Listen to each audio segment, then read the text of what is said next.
Hey, Gavin. Hey, Louie. Long time no see, girlina. It has been a minute, as the kids say. Do the kids even count in minutes now? The girlies don't count, but I'm counting on you, okay? We're counting on each other. We've honestly been having like a Gorgina summer. You just came back from like burning Canada. Yes. It's true. I went to the Rocky Mountains at one point too, and we could see Rocky Mountain. A singular mountain because of all the wildfire smoke. And like, I can't complain about that because literally people are losing their livelihoods and their lives.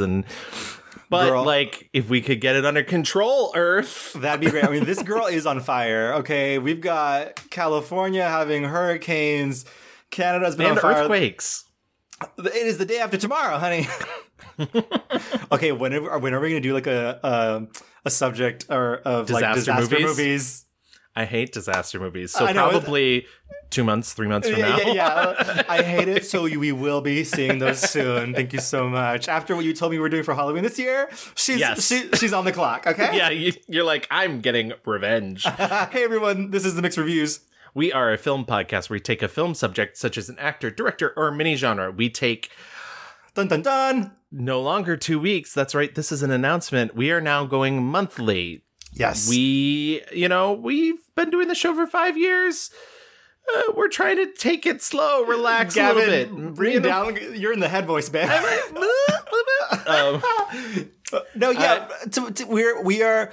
We were talking, before Gavin went to Canada, and, just thinking about it's a lot of work and kind of stressful for us to be packing in all these movies. And also, we have day jobs, and we're just taking a step back to really commit and feel good about each episode and not feel like we're short shrifting anyone. We love doing the show. But it just needs to take up a little bit less time in our lives, and that's okay. Absolutely. And unless somebody, a rich benefactor, wants to come along and make this our jobs, I mean, I would love... Guys, reach out to your rich benefactors. Exactly. Any cash pigs out there? Yeah. No. Is that too much? Honey, when it comes to cash pigs, it's never enough, okay? But yes, we take a month from now on until whenever we decide to watch all these movies, get a complete history, and then we give it all back to you, and we tell you what we like and what we don't like. It's all coming back to you now. There were moments of gold and there were flashes of light. I mean, and flashes of pearly whites. Okay, when we're talking about this next subject. Real quick, though, just because you brought up what I've been doing, I do want to mention, just as an all-around, applause, you made your Los Angeles Times debut. I did. Yes, thank you. Well, number one, I do live for the applause, so I appreciate that. Thank you. I gotta say, writing in journalism is very fucking hard, and even this story. Wow, that's gonna shock everyone. Headlines, Louie. No, I don't think people understand the effort it takes to get into literally it's me cold emailing sources to try and get them to talk.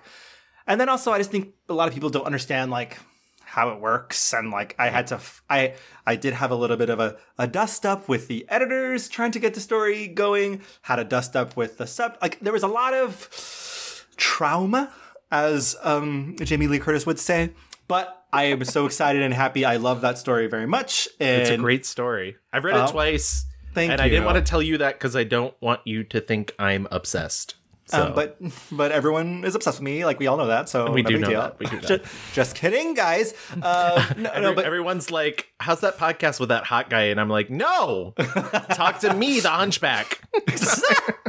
Oh my god, Gavin, you're the smart one. Okay. And I'm Chloe. But yeah, so yes, it has been busy all around for both of us, but that's to say we still love doing the show, and I'm so excited for this episode. I had such a lovely, wonderful time revisiting a lot of these movies, seeing some of the ones that I hadn't. Gavin, who are we talking about today? We're talking about Ryan Gosling, though we do have one small bit of old business to do before we get to the small goose himself. Okay. We should talk about our poll from the previous episode. Oh my god! Hello, Alexa. We switched to monthly. You forget the format. I see how it is. I know. Okay, wait. So, yes, we do have to talk our poll because our last episode was very iconic. We talked about the legendary, Gorgina, super talented Rita Hayworth. And I do have to put a disclaimer out there. Somebody commented on one of our Facebook posts through Instagram, because everything we post to Instagram goes to Facebook.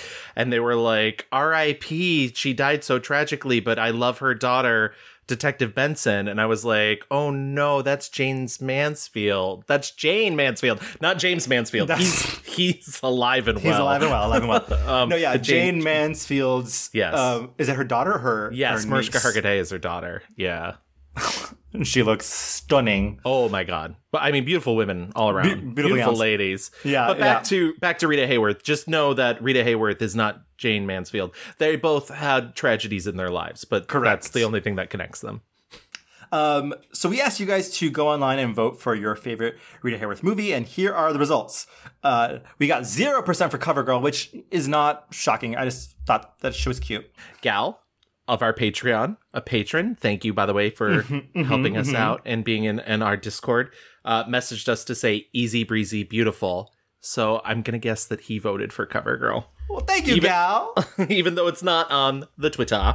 Yes, but we're counting it. 7% went to The Lady from Shanghai, Strawberry Blonde with a strong 14%, which I just love Strawberry Blonde. Like, what a fucking great movie. It's so good. It's so good. I'm glad, from the poll, it seems like people do know it.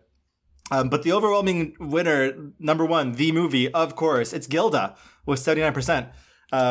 Hard to top. Hard to top. She is that girl. I was like mesmerized just watching the clip that you made of us talking about that movie and her just like flipping her hair back and forth and like the way she goes from like smoldering seductress to like full ice in her veins, like, oh, who the fuck, you motherfucker, you're the one who's here. Oh god, like it's so good.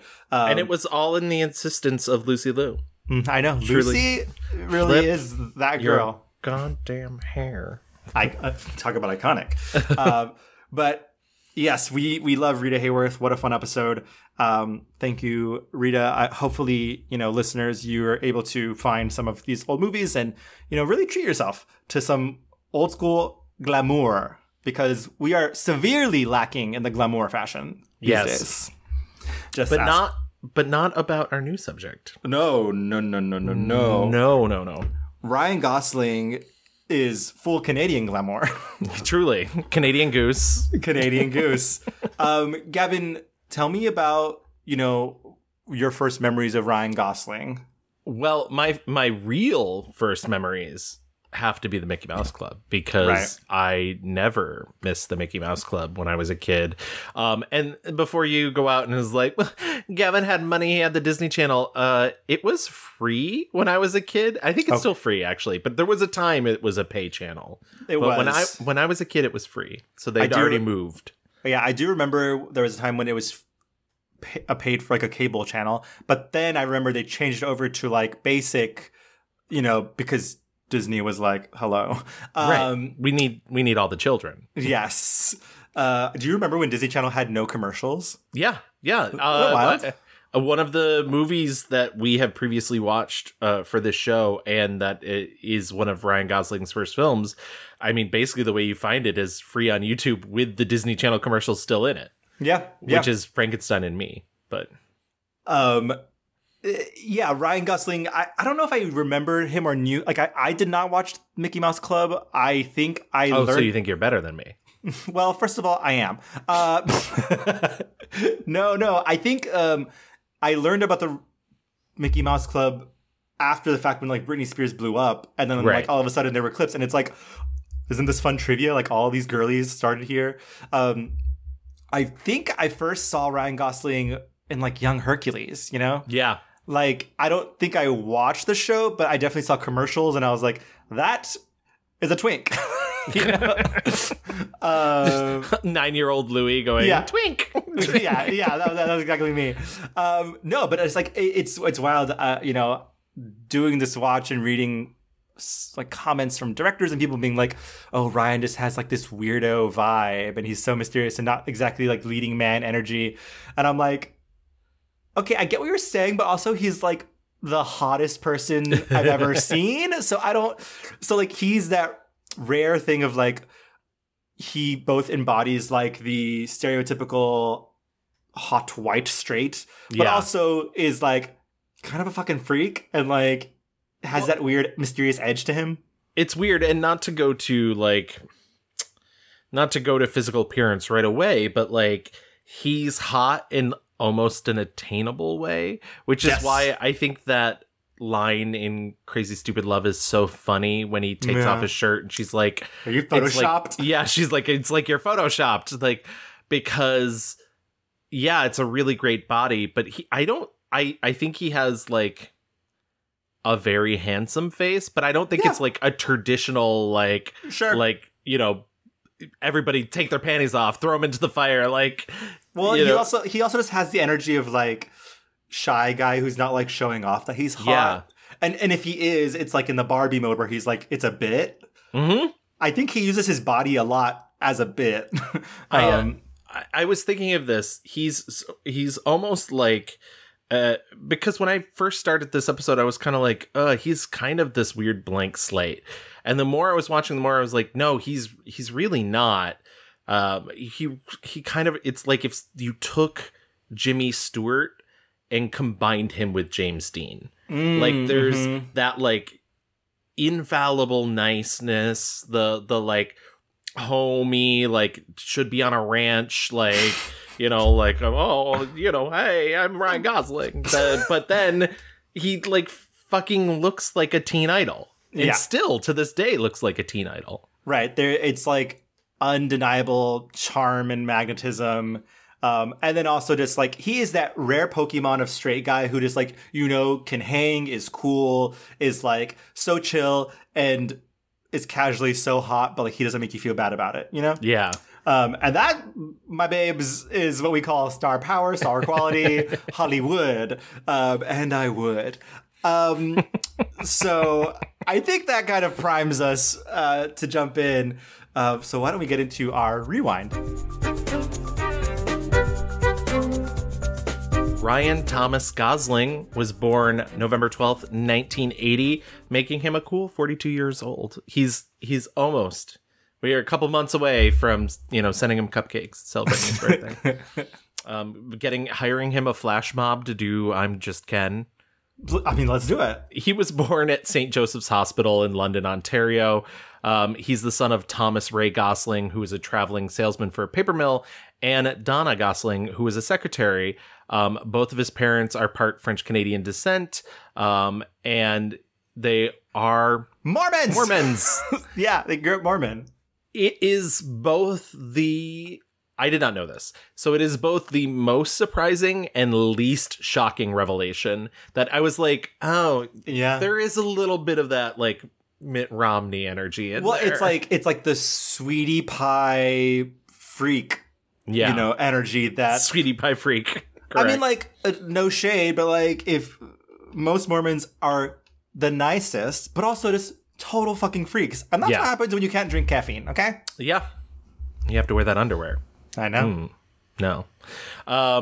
Ryan Gosling said that of his parents that their religion sort of influenced every aspect of their lives, but also that his mother really never pressured him into being a Mormon, which, like, I can't say too much. I'm not Mormon, but I know that it's not the most...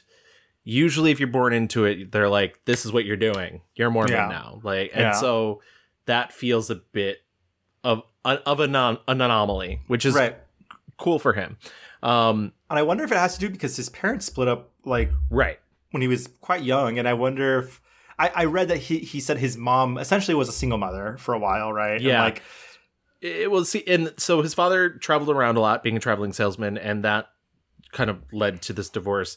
They divorced when he was 13. And him and his older sister Mandy lived with their mother. And yeah, she was a single mother for a time. There's a really great GQ article that just came out this year, literally like last month, called "The Return of Ryan Gosling," which I was like, he went away. And it's written by Zach Baron, and he talks about this sort of, he hadn't thought about it before, but this predatory energy that he would sense from men because he had this attractive single mother, and he himself was like a hormonal teenager at the time. So he's like picking up on the way that these men are acting towards his mom. And then, to then experience that later in life as an attractive male and this sort of predatory energy that he feels around him, or, be having that energy himself. It's really cool that he can acknowledge that he's that tapped into himself to be like, oh, this is a thing and I don't like it. Yeah. He like clearly he's not very comfortable being like a sex idol. Yeah. I don't think he likes it at all. I don't think he wants to be known for it. He's, and that kind of shows, honestly. And I think that shows when we're getting into his movies, like the types of roles he plays, a lot of them are like almost explicitly non-sexual. Yeah. Like they're just weirdos, freaks, it really runs the gamut, but like he's even quote unquote his most sexy movie, like maybe like The Notebook or something. Yeah. Like the sex isn't like front and center. It's really like an emotional thing. Yeah. He did tell the Telegraph in 2011 that being raised by his mother with his sister, quote unquote, caused him to think like a girl. He would probably, the other fun thing about that GQ interview was I was like, oh, I have something in common with Ryan Gosling, which is he obsesses with the way that he acts and the things that he says. And so I think nowadays he would probably look back at that quote and be like, well, let me recontextualize that. But I get what he's saying. Like I grew up with a house full of many women. I get it. Same. Yeah. He said he was bullied a bit as a child in elementary school, and he really didn't have friends until he was 14 or 15, but he did fall in love with movies. And there were two really big influences on him about wanting to become an actor. One is that his uncle is an Elvis impersonator. Yes. And his uncle's shows his uncle would encourage talent contests, so he would get people to get up and sing, and he like saw this kind of entertainer energy and was like, I want that. At the same time, he also saw the movie Dick Tracy, and that world that Warren Beatty built, who we've previously talked about on the show, is really like what made him be like, oh, I want to be an actor. Like, because of certain number of incidences at school, he was taken out of school and homeschooled for a year by his mother, who left her job to do that. And he said, the homeschooling is what really gave him a sense of autonomy that he sort of never lost. And he said, his biggest fan / encouragement in his life was his older sister. And she would be like, you should go out and perform. They started singing at weddings together. He would then perform with his uncle's Elvis tribute act. And he got involved with the local ballet company, partially because his sister was also involved. And I think at this point, everybody has seen those old videos of Ryan dancing and whatnot. What I think is so funny is they are funny because the way time works, everything from that era is now hilarious, the early 90s. But it is really funny to watch him go on like chat shows and then them play clips as though like, oh, this is to embarrass you. And he's kind of like, he's clearly like a little embarrassed, but also like, no shame. Like, that's what good. That's what the girlies did. And yeah, I was a dancer. I get it. Like, I took dance from the time I was 3 to the time I was 18. So, right. But also like, to your point, like he was good.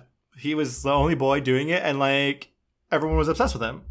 Yeah, absolutely. So he gets to 17, and as you've heard from me telling you that he was taken out of school and homeschooled, he decides school's not for him anymore. So he drops out of school. He's going to focus on acting. He also, around this time, decides, and this is maybe the weirdest decision of anybody we've ever covered, that his Canadian accent isn't presentable enough, I guess is the way to put it. You know, he thought that the Canadian accent didn't sound tough. Right, that trashy Canadian accent. So he started modeling his own accent on Marlon Brando. Sure. That's what I think of when I see Ryan Gosling. It's funny. I remember years ago, and I found it online. It's still online. Vulture did a like Canadian to Brando accent-o-meter between his roles and interviews, and it's actually really funny because sometimes he really lays into it, and you're like, "What are you doing?" Like Blue Valentine is a great example. Like he's like. Really Brando, and it's like, why? What's happening? You know, he's a serious actor, Gavin. Okay, haven't you heard? I do want to flash back, even though because I did mention he left school at 17. I did sort of skip over that when he was 12, there was an open audition in Montreal, and he gets the Mickey Mouse Club. And he said he was very lucky to get that because he slowly realizes that he was not as talented as Christina Aguilera and Britney Spears and Justin Timberlake. He said, you know, we picked out of a lot of talented kids and everything, Ryan, and, you know, I want you to know that you're a Musketeer. And I went, no way. And my mom she hit the roof. She like travel around this floor and put you down. So people let me put you on. To me, it's luck because there was kids there that were just phenomenal. So, luck. You know, he did describe it as the greatest 2 years of his life, and because it was shot, you know, in the U.S. and he needed to be in the U.S., his mother had to go back to Canada to return to work, and so he spent a year living with Justin Timberlake. Casual. No big deal. Just a normal thing. Yeah, when you're 13 years old, just living, like, you and 13-year-old Justin Timberlake living together in Orlando. Imagine a world. The show gets canceled in 95. He goes back to Canada. He still wants to try and act. He does episodes of Are You Afraid of the Dark and Goosebumps, and he starred in Breaker High from 1997 and 1998. And at 18, after he drops out of school, he moves to New Zealand because he lands the lead role in Young Hercules as the title character. He said when the show started, he was like, oh, this is fun. And then he started to take it like really seriously and realized it wasn't the serious show, Young Hercules. Yeah, exactly. Very serious acting. Is it gold? Well, I don't really know what it's made of. You know, all I know is that belongs to Zeus. Whoa, hold it, time out. You're gonna snag a chalice that belongs to Zeus? Is this one of those father-son things? No, listen, it's not like that this time. I'm not taking it from Zeus. I'm taking it back to him. He said he would constantly be fighting with them to spend more time to sit and devise a character. And he also like wanted to play a variety of roles. And eventually they were like, calm down, kid. Yeah. It's wild because it was like one season, but that's 50 episodes back in those days. Like he did. Yeah. Syndicated shows. Yeah. The show ends, does not get renewed. And so he's like, I'm not going to do television anymore. At all of the age of 19, his first serious role was in the football drama Remember the Titans. Had you seen Remember the Titans before? Oh yeah. I had seen it before. I think like any, person near around our age got showed this movie in school any number of times. And because this movie, I watched it again and I was like, wow, this movie just really does check all the boxes of like inspirational, racism, America, football, Denzel, like everything is in this movie. Kind of too much.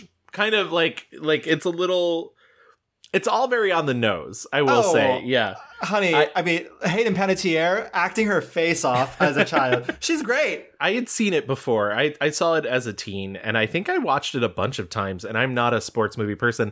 And I think it's because in watching it, there's the, like, suggestion that the one character might be gay. This movie is very paint by numbers, but I think it's done very, very well. And it is, the performances by, yes.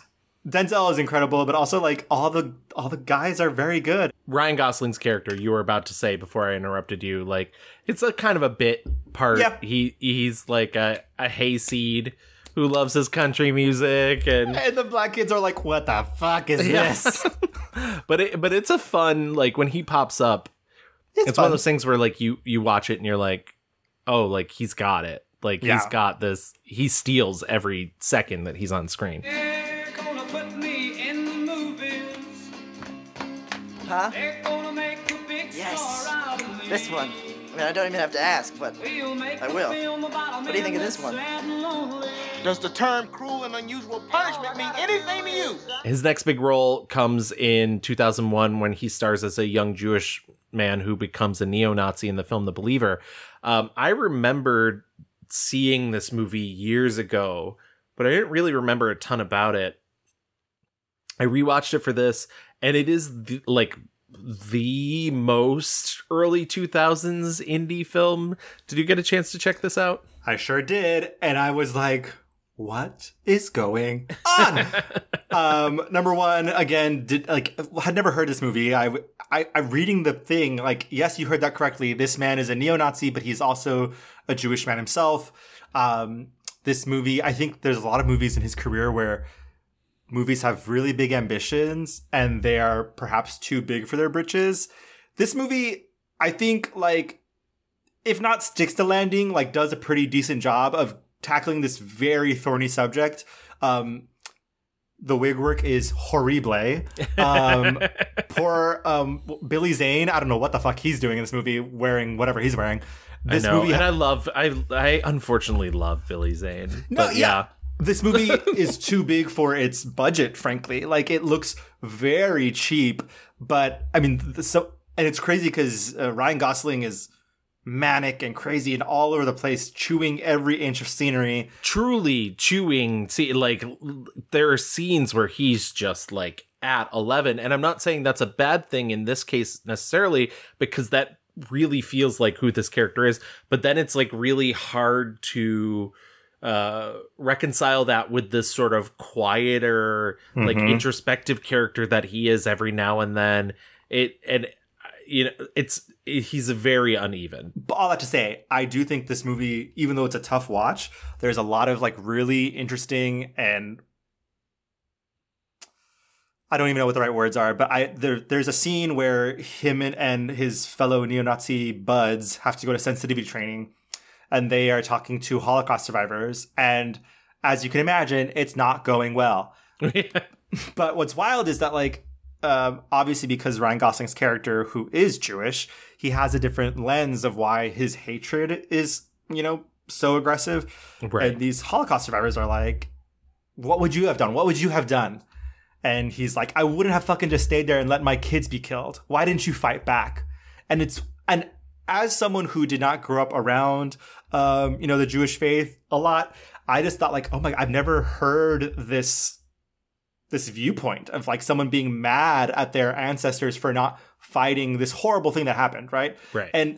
And there is a moment where like the guy's like, no, you can really learn from them. And he's like, fuck no, you have to be more like us, which was so shocking to hear. The thing about him, believing that, I mean, it's a fallacy that nobody fought back, obviously, but the idea of that comes from such a place of fear that this character is internalized so deeply. Millions went to camps, many stronger, braver than you.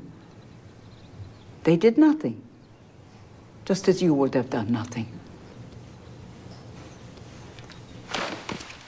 Where do you think you're going? We have nothing to learn from these people. You should be learning from us. And what should we learn from you, Daniel?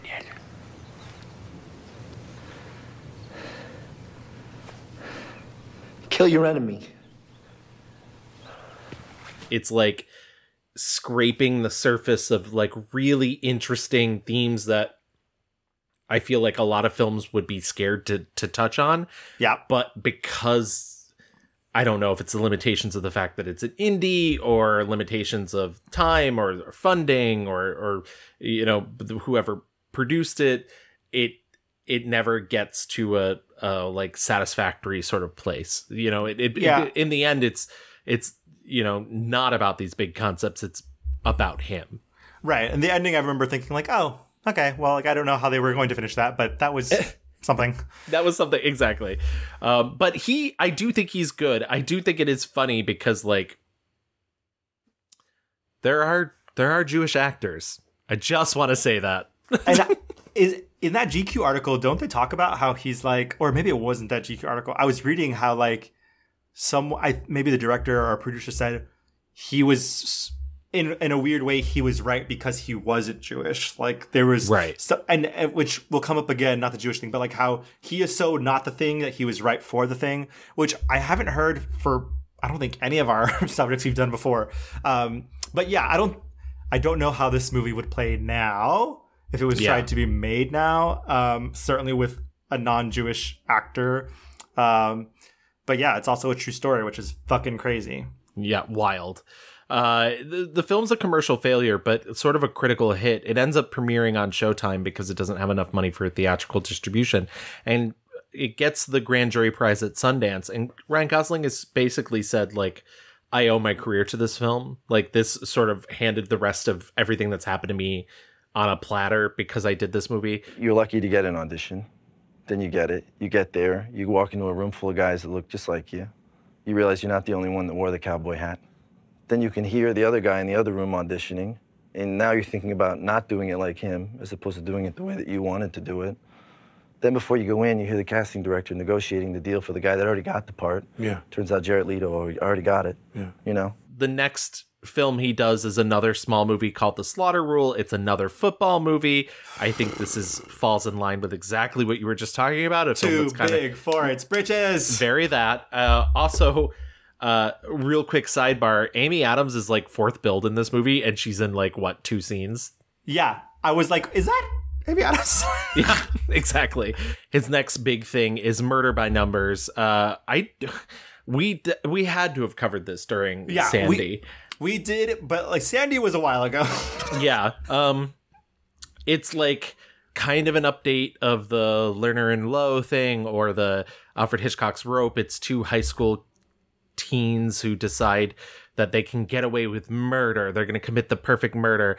But Sandra Bullock, who's a mess because she likes sex, is on their case, and she's gonna solve this murder. And Ryan Gosling is the richer of the two, but Michael Pitt is the smarter of the two, and the lower class, and that's how she's gonna pit them against each other, because Ryan Gosling doesn't really love Michael Pitt, even though they're also not gay, and we just need you to know that they're not gay. Right. This is the beginning of like him playing fucking weirdos. Yeah. Well, that's I feel like I feel like he would have never been considered for this role had the people that made this movie not seen The Believer. Exactly.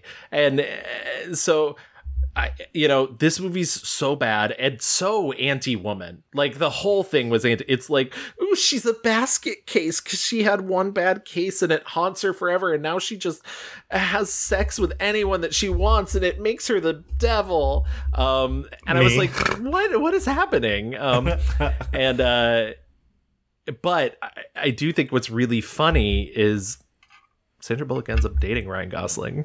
And like, oh yeah.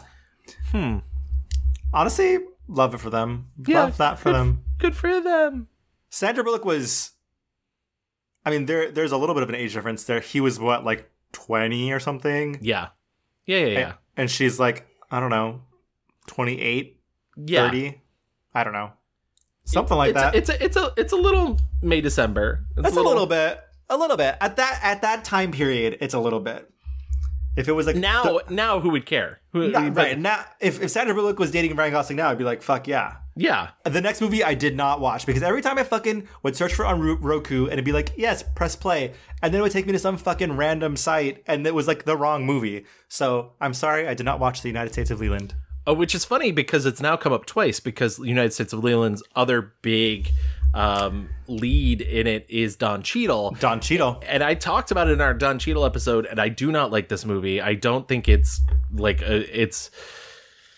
It doesn't work. It doesn't work. And I feel like it's not.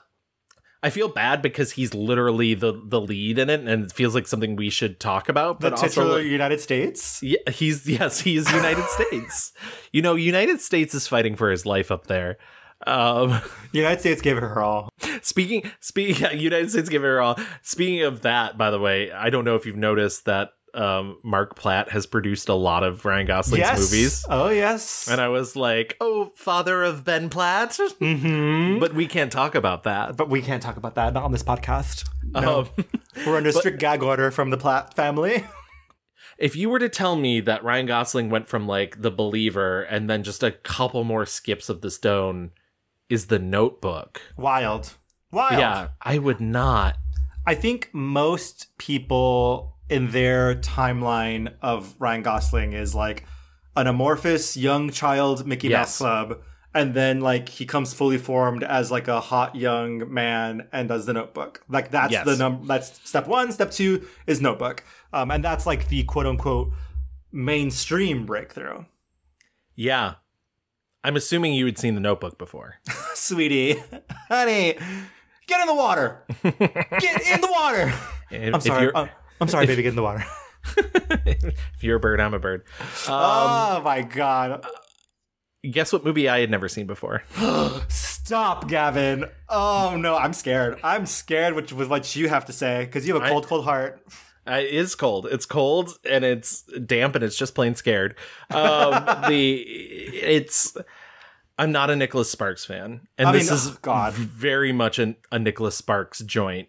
Even though it's Nick Cassavetes directing, compliment, critique. The Notebook sequences of Ryan Gosling and Rachel McAdams are so beautifulally shot, and I really got what Cassavetes was going for in that. Like he was making like a grand old Hollywood epic. Like he was like if he could have shot it in Technicolor, I'm sure he would have. Like they look beautiful and sumptuous, and just I think Rachel McAdams is acting her ass off, truly just like giving it her all.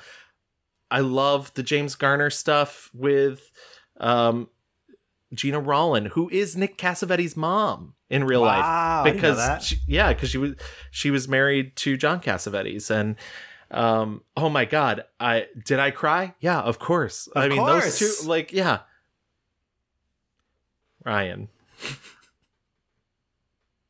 Do you think he's good in this movie? Do you think he's... Tell me you can watch that scene at the end when they argue. And he's like, no, it's hard, and I want it to be hard, and I want it to be hard with you. And you think he's doing good work? Gavin, what do you want? What do you want? What do you want? It didn't surprise me to find out that they shot that stuff first, and that they took time off for him to like lose the weight to get skinnier and shave the beard and to... It's awkward. It's truly awkward. And also to then find out that him and Rachel McAdams actually didn't like each other at first.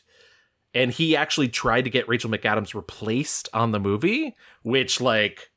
Well, also, it's funny, like, all the featurettes now are very like, oh, the chemistry, the love, the magic. But like, not even... So, yeah, he wanted to like have someone else go through a scene with him, like, I think while they were shooting. But also, she was not the first person cast for this. Like, they asked Jessica Simpson to be in this. Can you imagine? Can you imagine? If you're a tuna fish, I'm a tuna fish. Yeah, honestly. She said she couldn't do it because her and Nick Lachey were going through divorce and it was just too painful to do. And like Britney Spears came in to read for this. Yeah. Justin Timberlake's wife, what's her name? Jessica Biel came in. Like a lot of more famous girlies came in for it. Yeah, I quite like this movie, and I quite like him in it as well. Sparks got very lucky that there was a director who could really elevate the material and bring a lot to it. I also think, like, you know, not everybody knows that's Nick Cassavetes' mom going into it, but I think that added a thing for me that I was like, oh, Gina Rollins, I love her so much. I just don't like, it's so funny because there's a lot of talk of like Nick Cassavetes told him, you're not a traditional leading man, and that's why I want you for this. But I think like he kind of, in this particular role, I don't think there was enough to separate him from a traditional leading man. So it felt like that's what he was doing, was just the traditional leading man stuff. Also, he's such a little pest at the beginning. Like, don't pressure a girl into going out with you. Not cool. He is a little pest, and that's the Nicholas Sparks of it all. That's the, like, you know, incel behavior of, like, you gotta go alpha guy, like, you gotta go get what you want. You gotta, you know, rakakaka. Look, I know you get some dirty guy coming up to you on the street. You don't know him. You don't know me, but I know me. And when I see something that I like, I got it. I love it. I go crazy for it. What are you talking about? I actually think Ryan Gosling is quite good in this because he is able to go from pest to like fully cratered human. You know, the way he like just comes out of the house with that blanket on, and he's just like, I mean, my God, Gavin, like, yeah. But that's me. You know, this is the whole thing. This is the mixed reviews of it all. Either way, The Notebook is a huge success. Oh my God. This is, as much as he wants to talk about The Believer gift wrapping him his career, like, this is the bow. And sure, he maybe wouldn't have gotten this movie without something like The Believer and unfortunately Murder by Numbers or United States of Leland. Like, I do think, like, this is the reason why we keep having Ryan Gosling. Oh, yeah. I mean, it's where we found out and realized he has magnetic chemistry with almost everyone he comes into contact with, you know? Yeah. And I think one of the things that I realized while watching all these movies is that he, I think, is a very generous actor. I don't think a lot of movies, especially when it comes to having women, it's never about him. He gives a lot of space. We'll see that with Blue Valentine. We'll see that with Crazy Stupid Love, La La Land. Like, I think he gives a lot of space for his women to really shine. And he just is a very good foil in the, like, romance roles that he plays. So much so that him and Rachel McAdams, first of all, do end up dating in real life. They get over their nonsense. But also, they win the MTV Movie Award for Best Kiss. Hot. Yeah, creating one of maybe the best modern moments in pop culture is their acceptance of that, where they recreate that moment where she leaps on him and kisses him. But instead, it's in front of, I don't know, an audience full of screaming children while Ryan Gosling's wearing a shirt that says Darfur. Yeah, honey, and that was 2004. Like, that's 2004, babe. Like, that's the world we were living in. Okay, that's 20 years ago, folks. That's what it was like. Oh boy. Like, if you want to bring Ryan Gosling on your chat show and embarrass him, show him that. That's the thing you should be showing. Ryan, were you really, really concerned about Darfur? What did you actually do besides wearing that shirt? Exactly. His next film is 2005 Stay. Stay away. Have you just been sitting on that? I've been sitting on a secret because I did not watch this for a Ewan McGregor episode, but I did watch it for this. And oh my God, what were we on? In 2005, this director discovered like CGI and said, hold on, I know exactly what we're going to do. Well, here, let me tell you, by the way, Stay is directed by Mark Forrester. I've talked about Mark Forrester before because he directed World War Z. And in our Zombies on Film episode, I said Mark Forrester is my filmmaking nemesis. Mm-hmm. You know, and here we are. And here we are. If you stay my nemesis, you don't have to get my nemesis. That's basically it. But hey, he rebounds from that and nobody talks about it to immediately go into the indie darling Half Nelson. Half Nelson is a film in which he plays a teacher who is kind of the like, I don't necessarily want to teach what's on the curriculum, but I do want to give these kids a good sense of history. It's an inner city class, so most of his students are of color. He is white. He's also, yeah, I know, shocking. He's also battling a drug addiction. Yeah, and it's funny, I had watched this movie before. Watching it now with older eyes, I didn't realize, like, when he goes to meet his family. This movie, it is also a critique of like liberalism, like white liberalism. And there's that great scene where he's in the class teaching the kids about who the man is. And they're like, wait, are you the man? And he's like, you know what? Yeah, I am the man. I am. This movie does a lot of work, good work, to set very clear boundaries that even though we're supposed to empathize and feel things for this main character, like he makes very bad mistakes and bad decisions, and he should not be hanging out with this young girl. He should not be like, you know, putting her in these situations.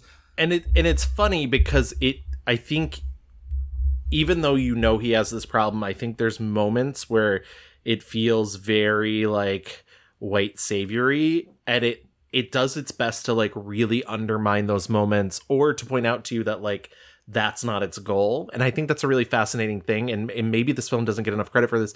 I remember seeing this when it came out and not really loving it and was like, oh, everybody loves this movie. I rewatched it for this. I was like, this is a good movie. This is a very good movie. Anthony Mackie's also in this movie as kind of like he is a friend of so there's like a young girl who's basically like the co-lead, and her father has gone to prison, and this is her father's friend who like benefited. Is it her father or her brother? Oh, maybe it's her brother. Yeah, it's her brother.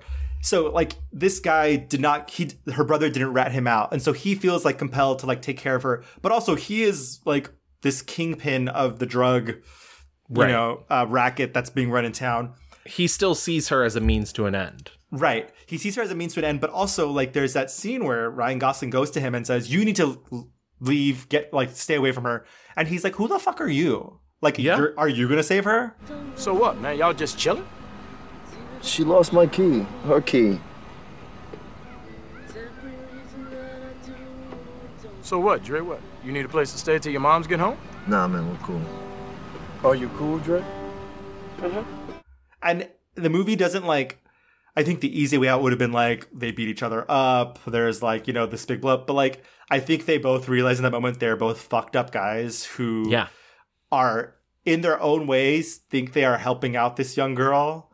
Like the real problem here is that like fucking grown men who think they can like save young girls and like have no business, because this is a fucking drug-addled teacher. This is a literal drug fucking pusher.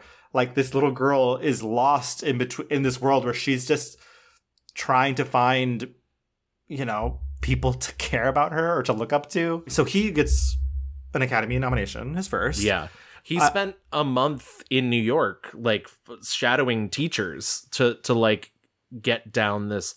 And I think it paid. I think that research, he is a guy who does like to research his roles. And I think that's an important thing but I think that research like really helped. Like he feels real in this movie. He feels real, but also it just feels like he's being able to deploy some of his like weirdo tendencies, but also like his charm, because he's like, the kids love him. They do love him as a teacher. He's like the girls basketball coach. Like there's something very natural and easygoing about his performance. Hellfest it's a little bit of a tough watch, but it's very, very good. I do want to touch off the next two movies at least. Lars and the Real Girl and Blue Valentine. Lars and the Real Girl, I saw both of these movies in the theater. Traumatic in their own ways. But I do really like both of these movies. Did you see either of them? Oh yeah, I had seen both of them a while ago, not in theaters, but I had seen both of them, and then I rewatched them both again.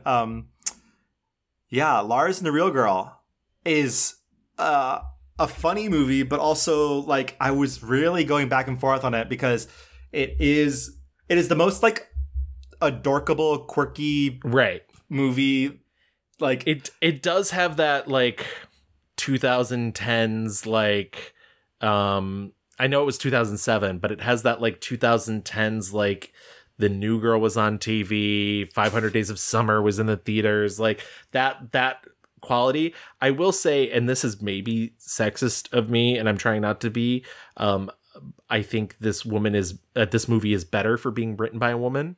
I think that really helps sell because it is kind of an outlandish concept. Right. You have poor Paul, is it Paul Schrader? Paul Schneider? Paul Schneider, yeah. Paul Schneider. He is his brother, who is the only one who was like, no, this is embarrassing. This is fucking crazy. We cannot put up with this. And the entire town is like, how dare you? We want to we love Bianca. Bianca's our friend. And it's like, we should explain, by the way, this is a movie about a man who had such a traumatic childhood that now he can't even stand to be touched, to be around other people, and decides to buy a sex doll to impersonate a woman that he can love, because she's somebody that he can take care of, that he knows won't leave him, and that also won't touch him. Right. So to be clear, they're not fucking, but no. He's like, this is Bianca. This is my girlfriend. She's done a lot. She's a nurse. She's a teacher. She was in the church. She's shy. He talks to her. He pushes her around her wheelchair, and the entire town kind of just like goes with it. And suddenly Bianca becomes part of the community. She's reading to kids. She's, modeling. Her job is to go model at the, mall and wear clothes. They cut her hair. And it's a very, at the risk of sounding hoity-toity, like it's a very old Hollywood picture, even though it's an indie film, because it has like those, not to bring up Jimmy Stewart again, but it has those shades of like Harvey, where it's like a man clearly going through some form of psychosis, and everybody's like, it would just be easier if we just went with him. Right. And this movie could only happen, like, they're in a small town. Yeah. Everyone isolated. knows everyone. How'd you know? How'd I know what? That you were a man. Nah, I couldn't tell you. Was it? Okay, was it sex? Yeah.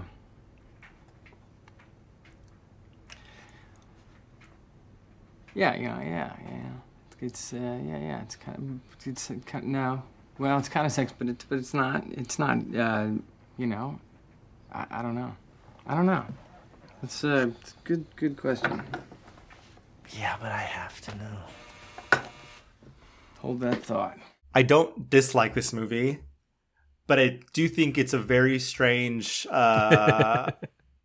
the premise is like love is love and like it's not hurting anybody, like then who cares type thing, which is maybe like the very like surface level reading, which is why it doesn't work. The like next level is like, this is a man who is like so deeply broken. And the best parts of this movie to me are the moments where he's talking to his brother, because that's the key. I was going to say, for me, it's both the moments where he's talking to his brother and the moments where he's talking to Patricia Clarkson. Mm-hmm. I really like the relationship he has with this doctor who is attempting to help him, but also like maybe irresponsibly being like, everybody just go with the delusion, it's fine. I really do like this movie though. I also think it's very funny. Like these are the lines. Like, of course, Notebook is Louis. Lars the Real Girls that's my romance. He's sitting there he's telling Bianca, if you're a bird, I'm a bird. That's the Doesn't he? Oh, he sings L is for the way you look at me. Which then carries, I think that's a perfect point to carry over into Blue Valentine. Blue Valentine, if Lars and the Real Girl is the gentle romance, Blue Valentine is the rip your fucking heart out. That's the love bomb, baby. Which he also does. He's like sings the Tiny Tim like tiptoe through the tulips. Blue Valentine is a movie about a doomed romance.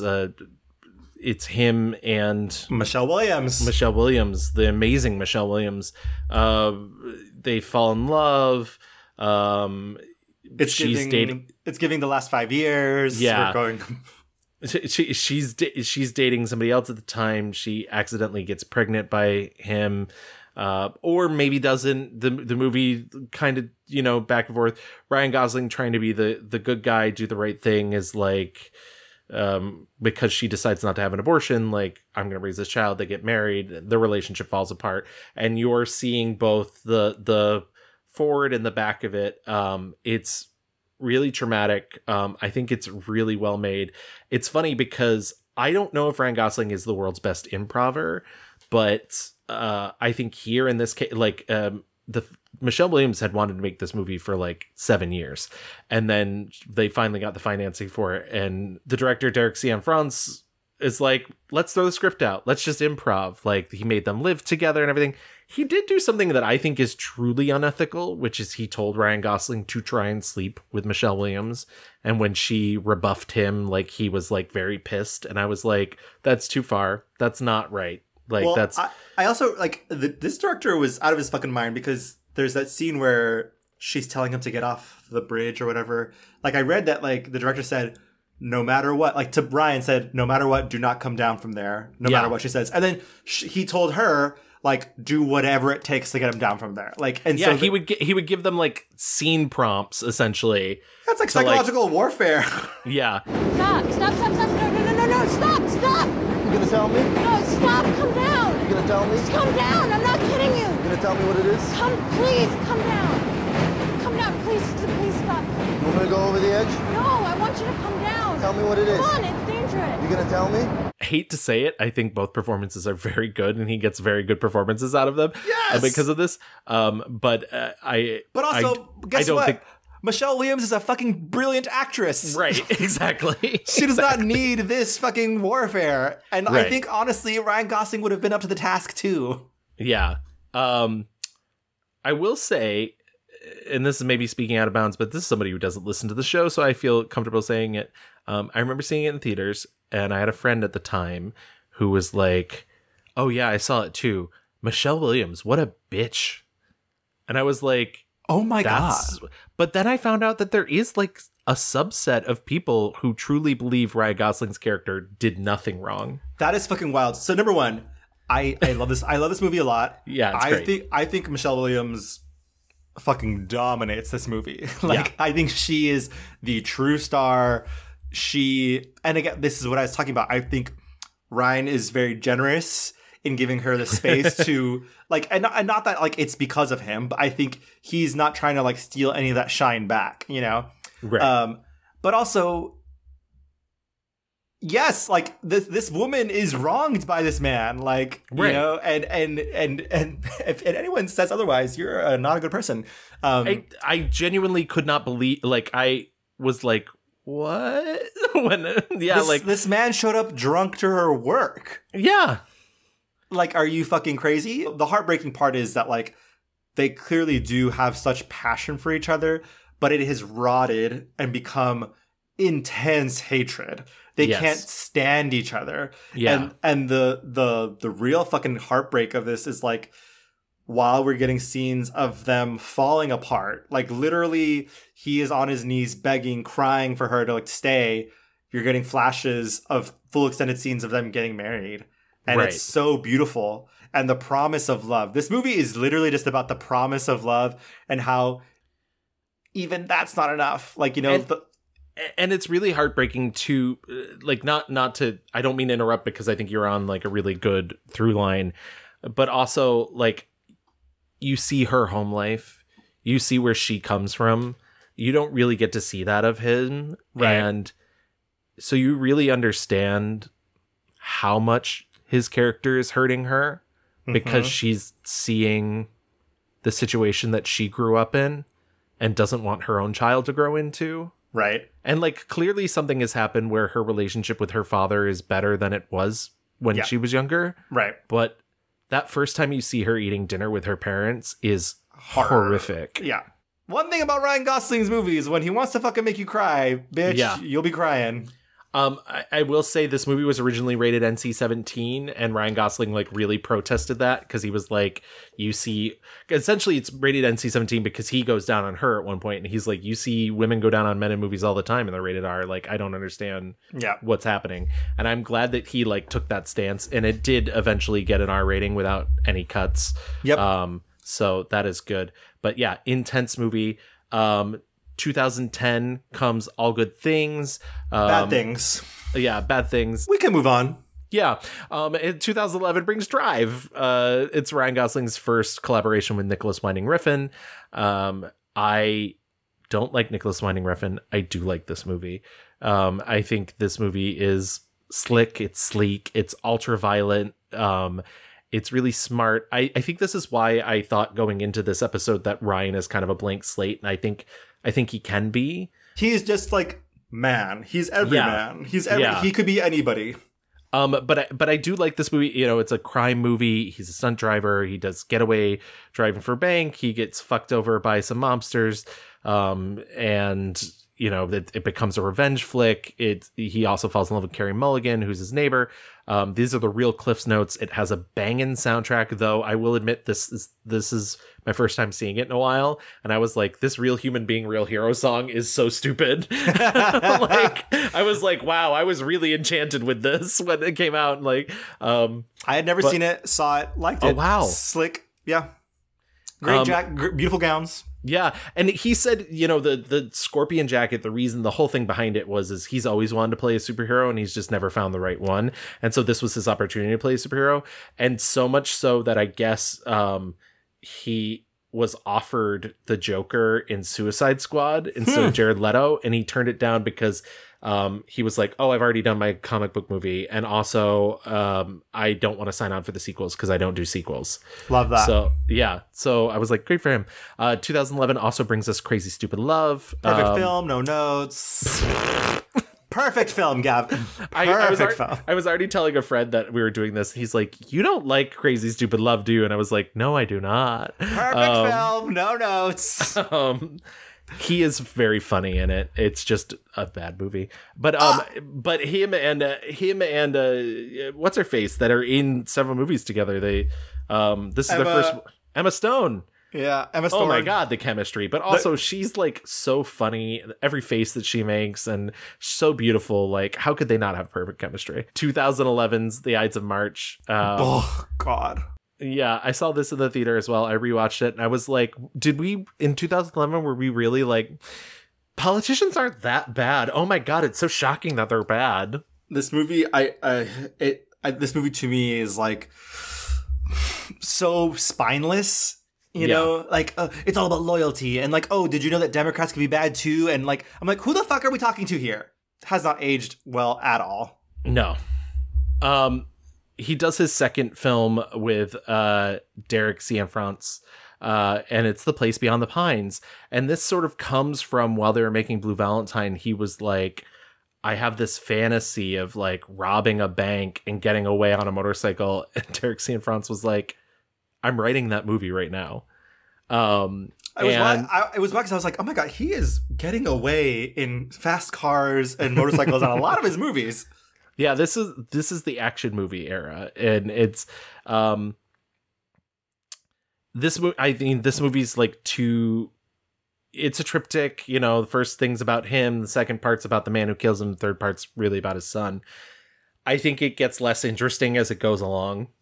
I think you actually do feel his he's such a striking presence in the first part that like you actually do feel his absence. I totally get what Derek Cianfrance was trying to do by being like Bradley Cooper's the same but very different. But I don't think he had the chemistry to carry that kind of middle section.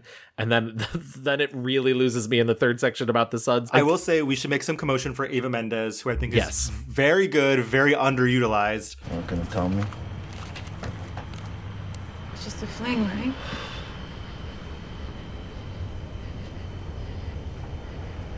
That means you don't gotta tell me? This is like a common courtesy, or there might even be a law, you know, you gotta fucking tell somebody. Haven't heard from you in over a year. You just took off. Never called me.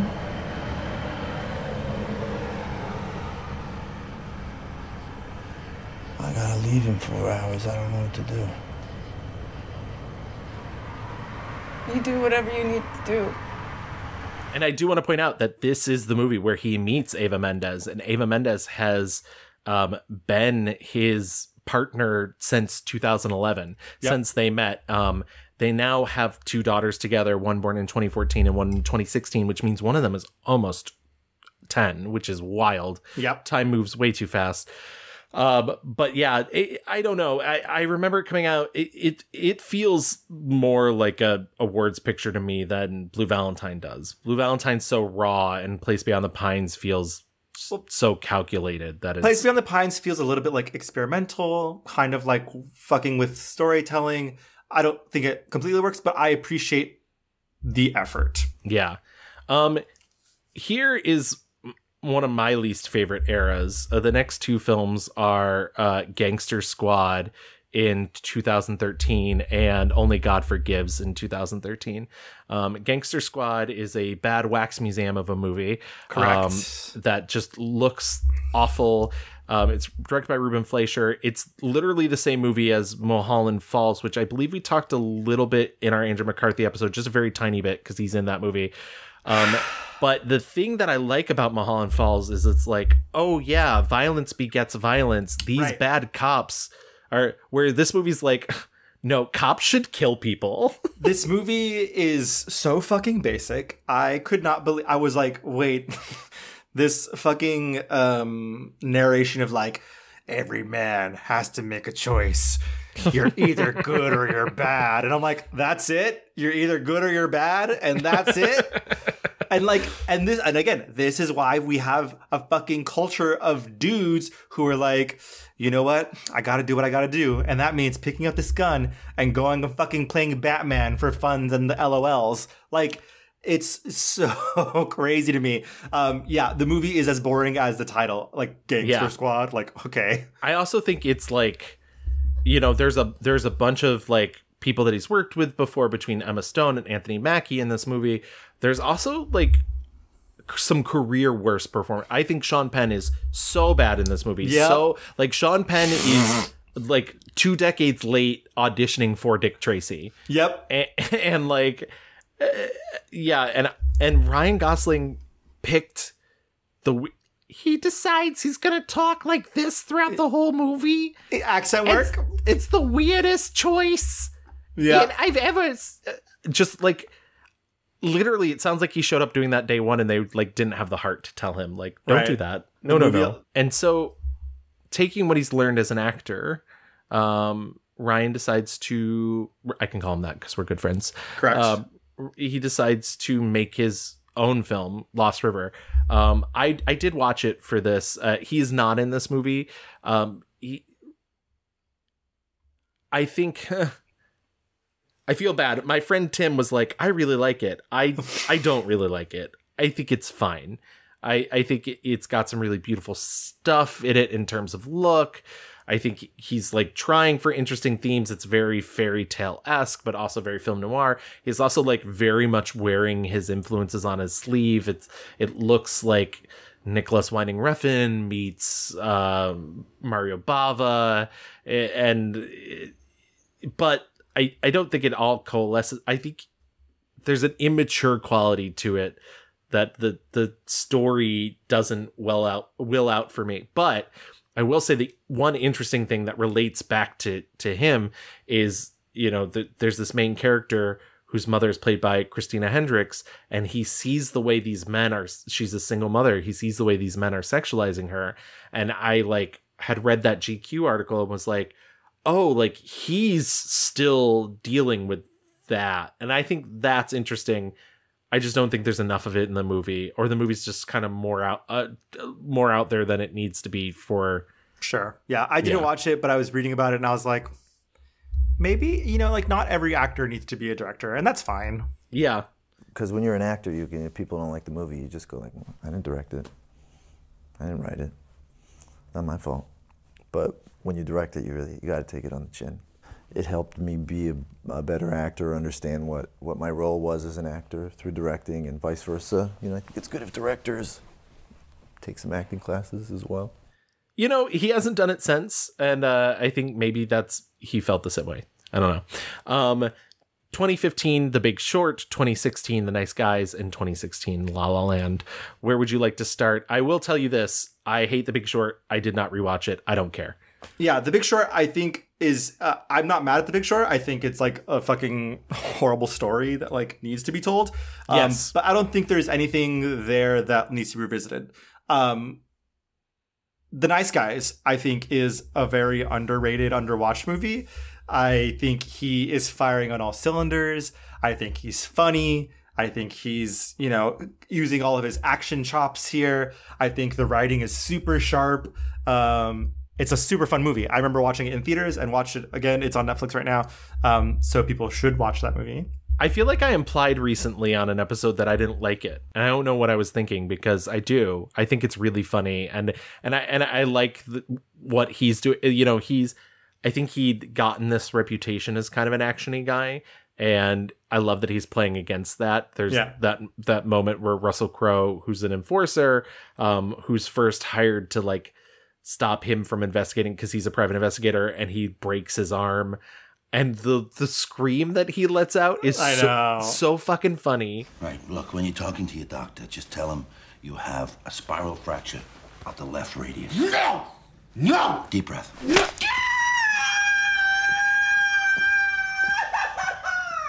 Yeah, the relationship with his daughter's so funny. Yeah, it's a good movie. It's a fun watch. And it is one of those things where like you kind of think like, oh, it's a shame that Ryan Gosling doesn't do sequels, because I would watch these two in another movie. Russell Crowe, we don't see him enough in this zone.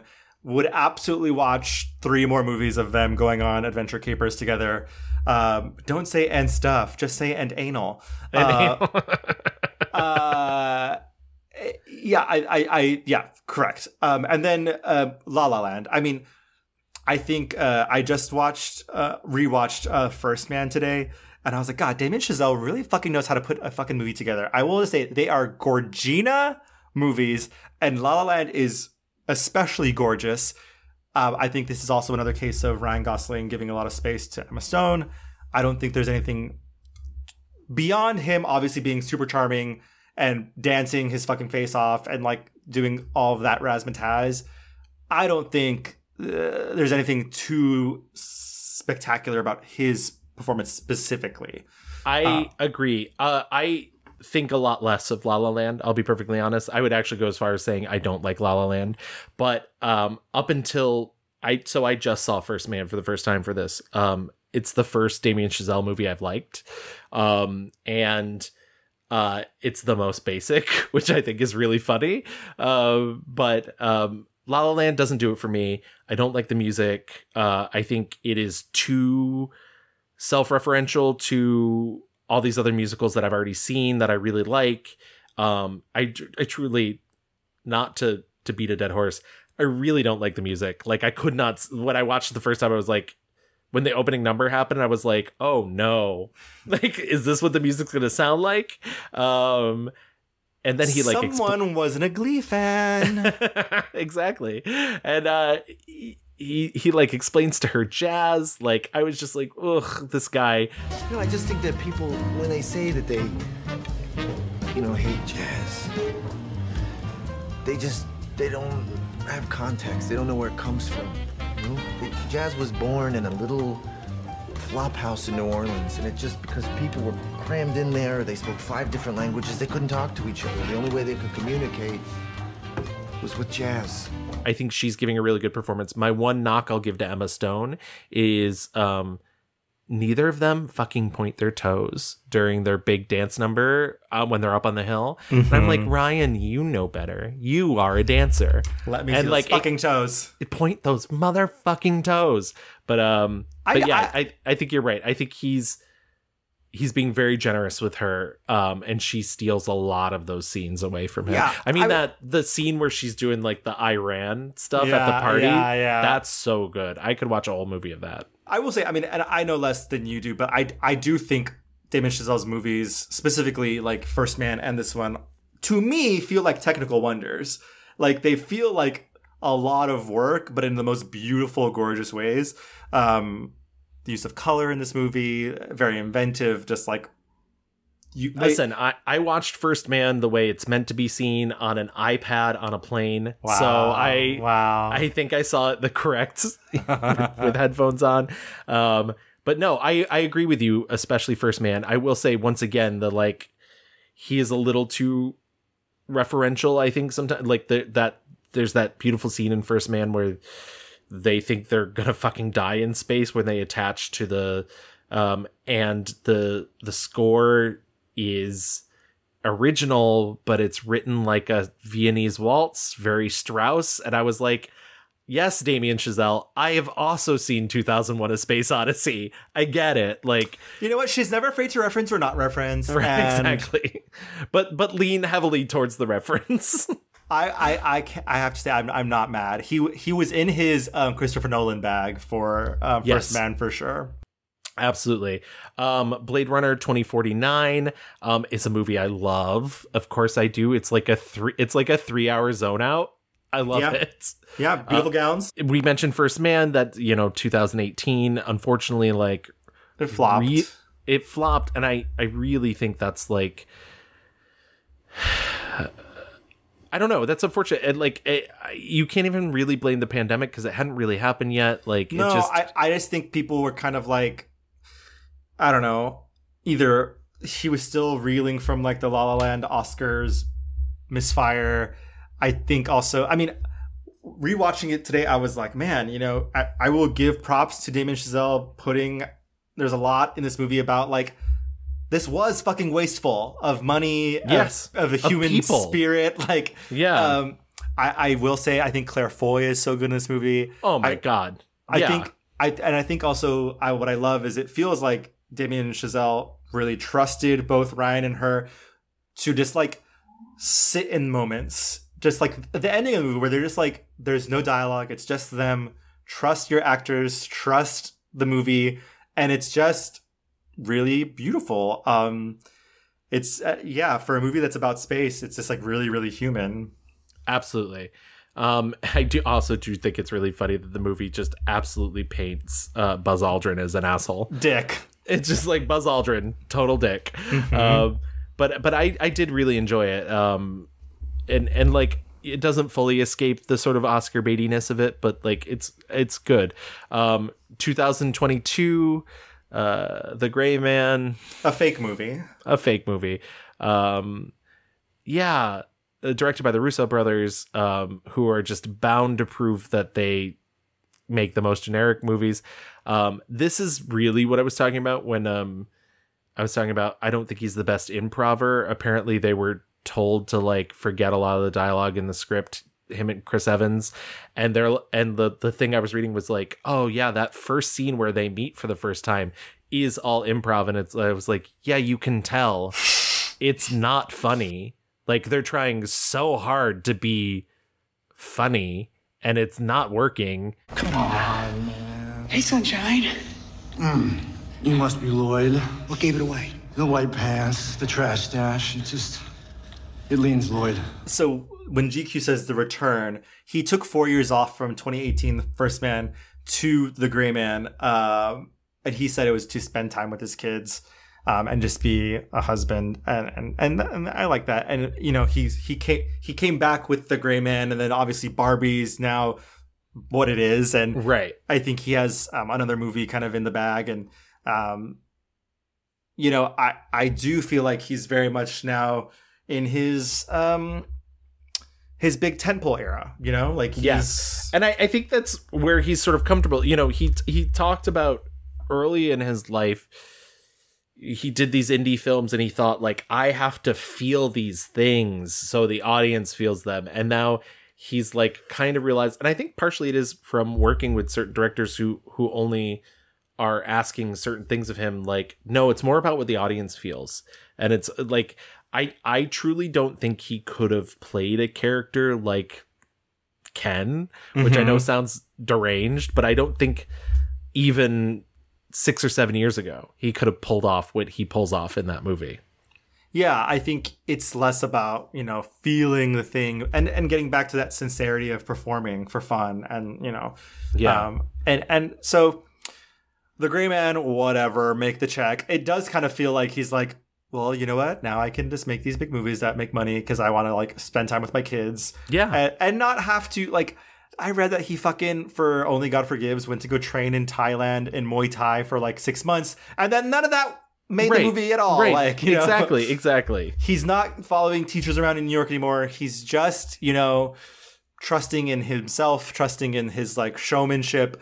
And I think he said he only wants to make like one movie a year now because he moves his family every time to be with him when they're making they're like currently living in Southern California, but that's he wants them to be able to be on set with him. And I mean, I totally get that. And like I said, I also think it's like to put yourself in these roles, but to also be a person who's like self-conscious enough that you, like, literally thinking about the thing that you said keeps you up at night, which like, that was actually really refreshing to me to read that, because I was like, oh, like, I get that. I'm the type of person who will go to a party, and it's funny, my friend Andrew was just saying the same thing, and I really related to it. Like I don't mind going to a party. I don't always want to go to a party, but I don't mind going to a party, but I will come home and then obsess about something that I said that nobody else is even thinking about. And I'm aware that nobody else is thinking about, but like my brain is like, nope. You said that stupid thing. You said that. Well, you look so stupid. And like, to find out Ryan fucking Gosling feels that way, you and him are the same. We're the same. I've been saying that. I do want to mention before we get into our picks, he is also a member of the band Dead Man's Bones. He did release a solo song in 2007 called Put Me in the Car. But then they released an album in 2009. It's like a very concept-y album. They would perform with glowing ghosts and skeletons on stage, and the album had like a kids choir. Fun. And he said if they ever do another album, they're not going to do a kids choir because it's not very rock and roll. In terms of charity, he did help support the cleanup effort after Hurricane Katrina. He supports Invisible Children, which is a group that raises awareness about the LRA in Central Africa. He traveled to Darfur. And he did travel to Darfur in 2005 to the refugee camps.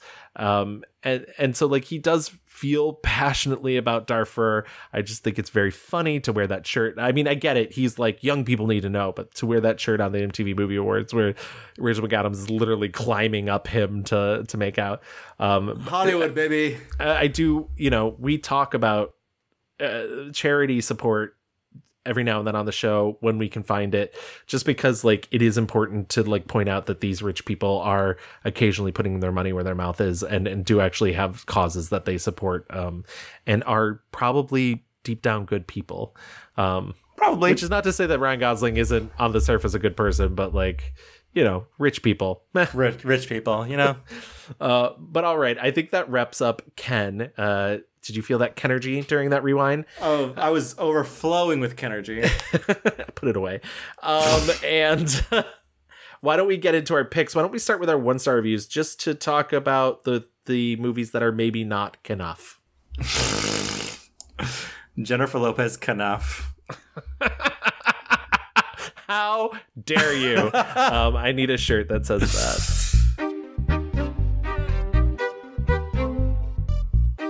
I'll go first. My 1-star review just really does have to be 2013's Gangster Squad. I think he is bad. I think the movie is bad. Yeah. The accent choice was a mistake. I think he, sometimes they give him the blank slate, and like I will say I prefer him when he's able to like put a little bit more into his performances. Like I didn't love, Only God Forgives. A lot of the movies where he's just kind of like the everyman is very boring to me. Like I even thought The Ides of March, which I don't like conceptually as a movie, but I also think like his role is just, hot guy who makes bad decision. I think he holds his own in The Ides of March only because of that charm we were talking about. Like I was reading about how Chris Pine was originally, and God knows we love Chris Pine on this podcast. We did an episode about him. He's the best Chris. But I think that would have been too dead a giveaway right away that like, oh, there's like something boiling underneath. And I think Ryan Gosling has that like niceness to him that like when the turn comes in Ides of March. But I think everything else you've said about it is very correct. So like, I just think like, Gangster Squad to me is the epitome of just bad decisions across the board. I think like Emma Stone is throwaway here. Truly throwaway, which is terrible because they do have such magnetic chemistry. Yeah. Wait, was this? Oh yeah, this was before La La Land, but after Crazy Stupid Love. Yeah, it's nothing about this movie works. And so to be clear, this movie is just about, you know, these cops who have to like they are hired to be like secret cops off the books to go after a very bad gangster guy because it's Mickey Cohen, right? It's Mickey Cohen, who's like the infamous, you know, guy. And this movie is also pretty brutal. There's like a really intense. They pull a guy apart from like two cars, and they show it happen. I do want to say, by the way, and once again, movies don't have any responsibility to reality because they're not documentaries. Mickey Cohen went to jail in 1969 for tax evasion. Yeah. So this movie is lies. Lies, Manila lies. And so, and he is like the reluctant cop who gets brought onto this gangster squad. And there's like Anthony Mackie, who's like the one black guy who like knows the bad side of town. And these are like, it's the Avengers of cops who are good guys who are not on the you know, who are not corrupt. Yeah. They literally have license to basically kill anybody they want, though. There's literally scenes where they just fire into crowds. Yeah, they're breaking up Mickey's, you know, gambling rings and like killing men and telling the ladies to get out because that's just the way fucking dudes work, I guess. But yeah, and in the end, Thanos gets to beat up Sean Penn, and it's just the most. I was like, oh, this movie's trying to be shocking. This movie's trying to be like, you know, and so Ryan Gosling plays this detective who's teetering on the edge. He initially gets offered to join the gangster squad, and he doesn't because he just wants to drink and fool around and have a good time. He likes to be buddy with the criminals until, oh no, one day the criminals kill this shoeshine boy that we've seen in one other scene. And he loves that shoeshine boy, okay? He said, get out of here. But no, he said, get out of here. Get out of here, kid. Get out of here. Yeah, there you go. The Mickey Mouse level. But and he throws acid in the face of one of the guys because they're gonna throw acid in. He is sleeping with Emma Stone, who is like this kept woman for Sean Penn. Bad, just bad. He's bad in a bad movie, which is a very rare occurrence. You know, I don't gotta prove myself to you. You asked me to be here, and I'm here. I'm risking my life like every single guy in there. But there's a line. You go and talk to my girl, you put her in danger, you're gonna cross that line with me, pal. I'm not questioning your loyalty, Jerry. Don't go near her. Just do what needs to be done. It's just truly shocking, the voice that he uses and that he was allowed to use, and that nobody said anything. And I know that he was like Ryan Gosling at this point, but that no one said, let's not do this, you know? Yeah. It's funny. I do think there are a couple other good ones to really pick. I think you could do. I think he's not terrible in All Good Things, but I think All Good Things is maybe a good candidate for the 1-star review because it's not a great film. I think Stay is a really obvious choice for like bad. Stay is my number two. My number two. And it's rare that we agree on the 1-star review. It is Gangster Squad. I mean, there really isn't it's wild that he was allowed to get away with talking like this for a whole movie, and this is the extent of the accent. Like, it's really, I don't even know what he was doing, like what actor he was trying to... They're in California. I know. And you know, I think you explained it all beautifully, but to top it all off, it looks like a video game cutscene. The whole movie looks like a video game cutscene, and because it's so CG'd and so just like. But also, Sean Penn is wearing crazy prosthetics. So much prosthetics, and not human looking prosthetics. Like I said, he looks like he's from Dick Tracy, and he's the only one. Only one. Yep. And I know he's supposed to be a former boxer. It's supposed to be like, oh, these are the casualties of being a boxer. But I was just like, no. Yeah. So I completely agree with that. Was there anything else that you saw that you didn't particularly like? Stay was the number 2 because that is a cuckoo bananas movie. I think he is ancillary to the movie. I don't think he's... They trot him out to be like a mysterious hot topic boy every once in a while. And so like it's not his fault that the movie's bad. Right. The movie is just bad. I think The Slaughter Rule is a movie that no one should watch, but he is very good in it. I was going to say he was good in it, though. That's my thing. Like, that's my one saving grace is like, I think him and David Morris are both giving really good performances. I just think the movie's like half baked. The material is fucking crazy. Yeah. Yeah. If I had to throw in one more, and I know you didn't love this movie, so it's no surprise, but Only God Forgives because of that blankness. I think what works about the blankness in Drive really endears you to the character, and I think that's partially also in because the world surrounding him, correct, like endears you to that character. I think the world of Only God Forgives is so bleak and so just like heavy that that blankness doesn't give you anything to latch onto, and so it's just. Well, yeah, it's such a dour world. Yeah, you kind of don't understand why you should care. Yeah. Well, it's just like the idea of like forgiveness, and it's like, okay. Yeah. Cool. But I think that's a good place to leave the 1-star reviews. Why don't we pop into our 5-star reviews and put it into speed drive?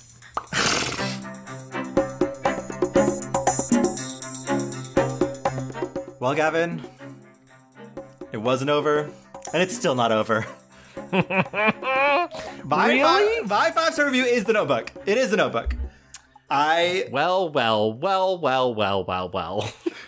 It still isn't over. I was thinking about this very deeply today. I really was. And I was going through each movie and I was like, yeah, he's good there. Yeah, okay. Yeah, he's good.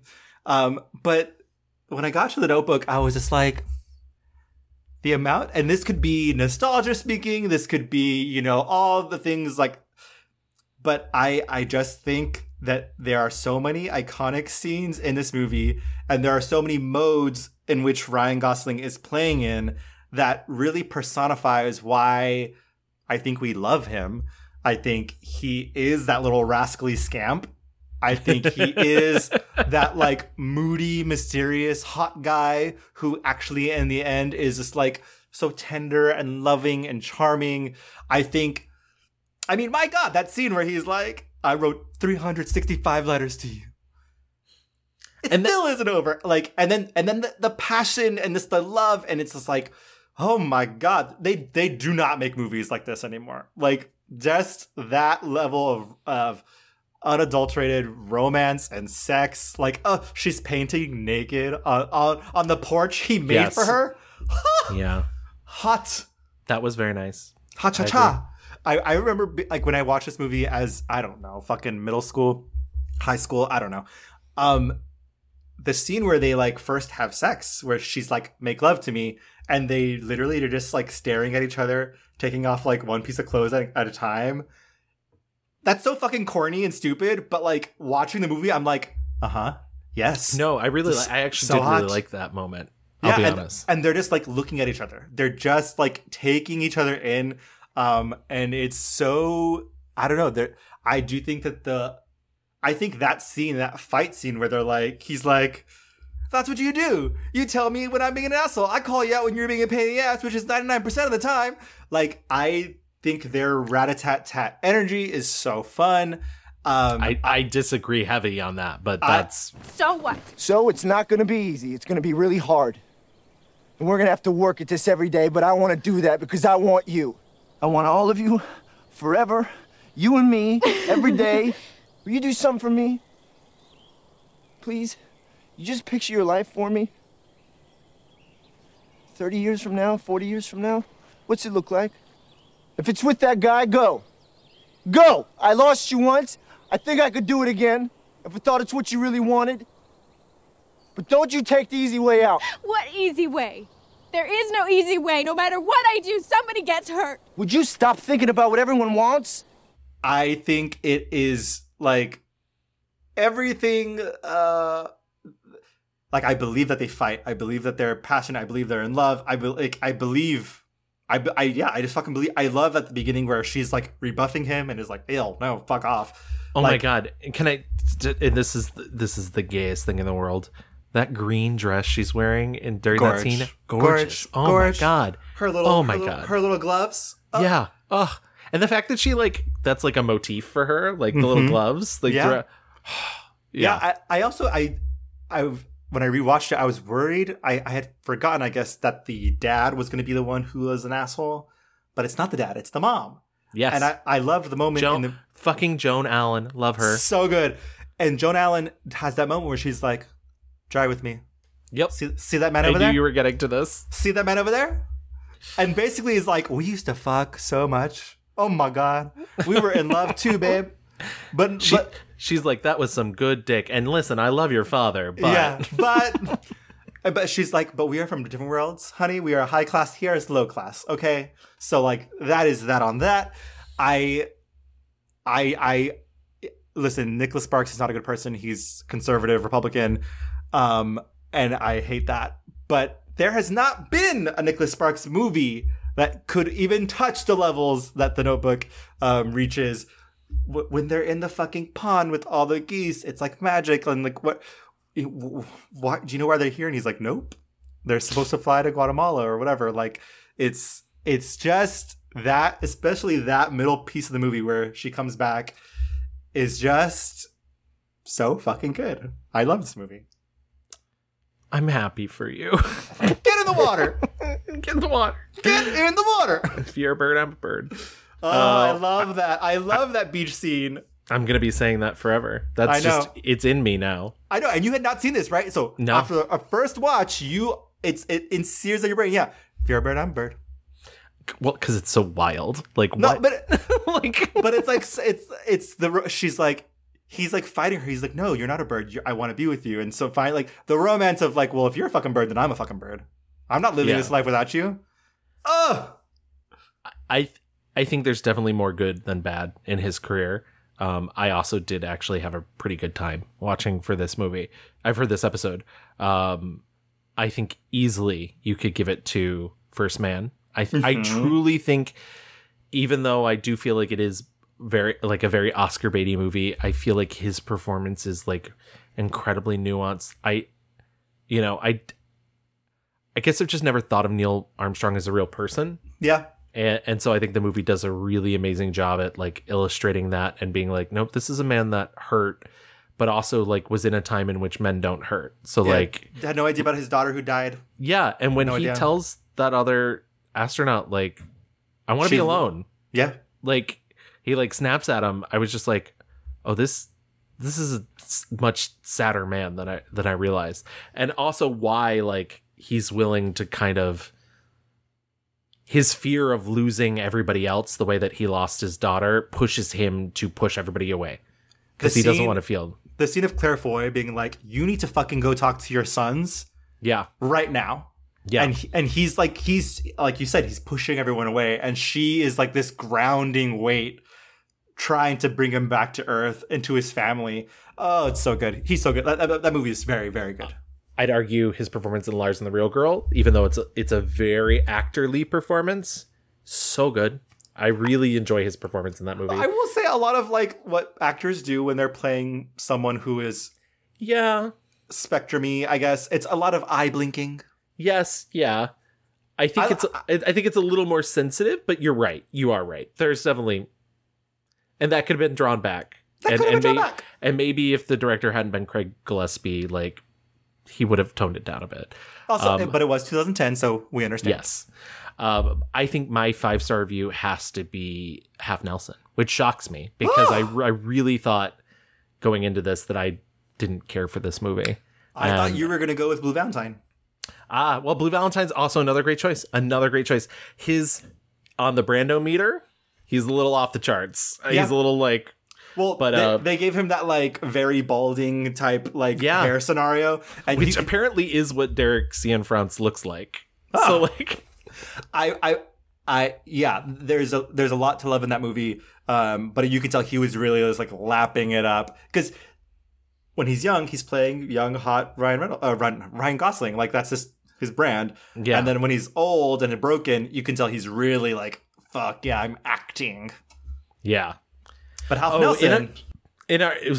Sorry, because you almost got him confused with Ryan Reynolds. In our 1-star reviews, we didn't even really mention the Gray Man, but I think that's like a Ryan Reynolds role. Like, and I was just like, ugh. Yeah. But yes, Have Nelson, directed by Ryan Fleck, written by Anna Boden and Ryan Fleck, who then went on to co-direct Captain Marvel, Traitors. And kidding. Please continue to pay me, Marvel.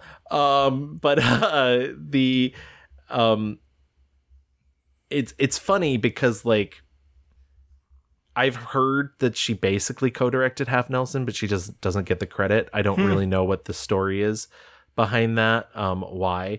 And I do want to mention what kind of sucks a little bit is I do know somebody who asked Ryan Gosling on the red carpet, like, why Barbie's the first time he's working with a female director. And his response was kind of like, well, Half Nelson was like co-directed by a woman. But this person got so slammed in the YouTube comments for even asking that question that the website that put it up took it down, which I think is a bad look, which is why I'm being very vague about all of this. But so like, don't be a dick out there, people. Like, don't be like, that's a valid question to ask somebody. It's okay to ask that. And, I think any respectable actor would be like, you know what? I would love to work with more women. And Hollywood sucks and doesn't give enough opportunities to women, and I do need to do better and work and look for more amazing women to work with. Easy. Absolutely. I think that's 100%. We mentioned before, Have Nelson, Ryan Gosling plays Dan Dunn. He's a teacher in Brooklyn in an inner city school. He prefers teaching dialectics style instead of just the curriculum. And there's like little flashes throughout the movie of like the way his teaching style works and how what these kids have learned from him. At the same time, he is I forgot about that. That's so good. That's so good. I love the one bit where the one kid is like, did that really happen? Yeah, like, yeah. They overthrew the dictatorship of.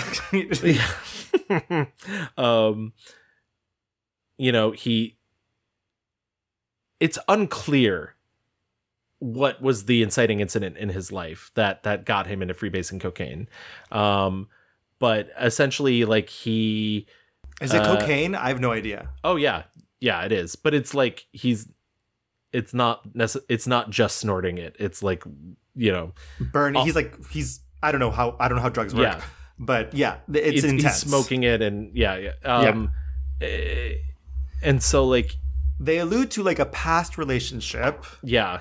They allude to it does feel very much like middle class malaise. Like I feel bad. I don't want to like give this character like a bad rap, but like, well, yeah, he's also like his trauma of like his hoity-toity white liberal parents who probably don't like that he's a teacher in like, the inner city, and like they have that awkward dinner where they kind of are racist and kind of are like, saying fucked up shit about like the inner city, and he's like, fucking kill me.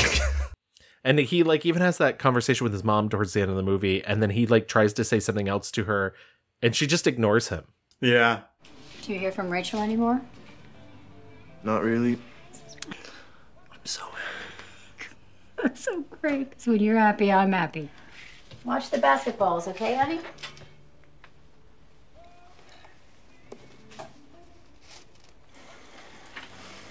Hey, Mom?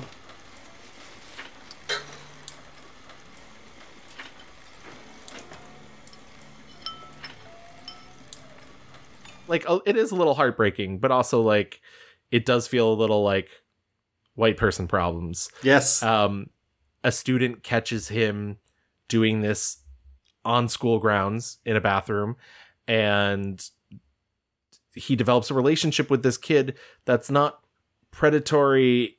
It is not a relationship an adult should be having with a child, just in the idea that like this is a student of his. Like it breaks the boundaries of personal responsibility. She certainly knows too much about his life, including that he is doing these drugs. Her life already though has been the innocence has already been lost because her brother was involved in the drug, the problems of drugs have ravaged the community, clearly, but in very different ways. He is the white man who is buying drugs from the black community. She is the young person who is affected by like family being torn apart by drugs, and later like taken advantage of by other men who use her as a drug runner.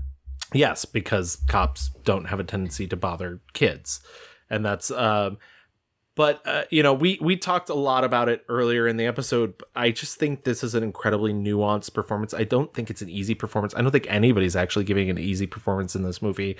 And I do think Sharika Epps, who plays the young girl, Dre, amazing, like incredible. Ahead of her time. Incredible. Incredible. I think Anthony Mackie's really good in this movie because I think a lesser film would have been like, no, he's bad. Yeah. But I think the movie goes out of its way to be like, no, he's complicated. There's no bad person in this movie. Right. Like, there's a scene where she walks in to deliver these drugs, and there are all these people who are hanging out, doing drugs, but it is not shot in a way that is judgmental. It is not, right. It's just, like you said, complicated, sad.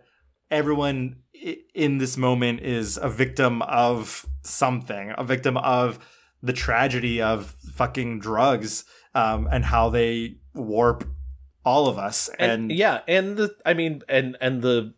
larger context of, the society, how society has led to this, to, whether it's the criminalization of it, whether it's the, the proliferation of it, whether, what it is that has led, these lack of resources. Exactly.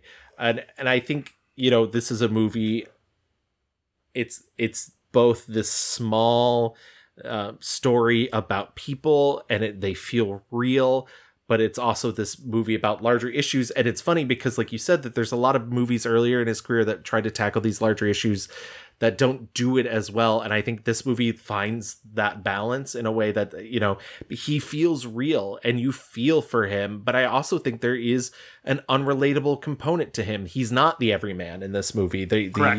He's a passionate man, but he's also a fucked up guy. And like you said, it's not judgmental. It's not judgmental about him. It's not judgmental about Dre. It's not judgmental about Anthony Mackie's character, Frank, Dre's mother. It's not even judgmental about fucking Dennis O'Hare, who's just a teacher who hangs out in the teacher's lounge reading the headlines. Like, well, it's like, because the movie doesn't, I think in lesser hands, it would wade into like the danger. Yes. Like, oh no, like the girl accidentally overdosed and took drugs herself. Like, it's really about the mundanity of like, people are just sad and in ruts and they're doing drugs, or for some communities, this is how they make their money. This is all they have, right, to go off of.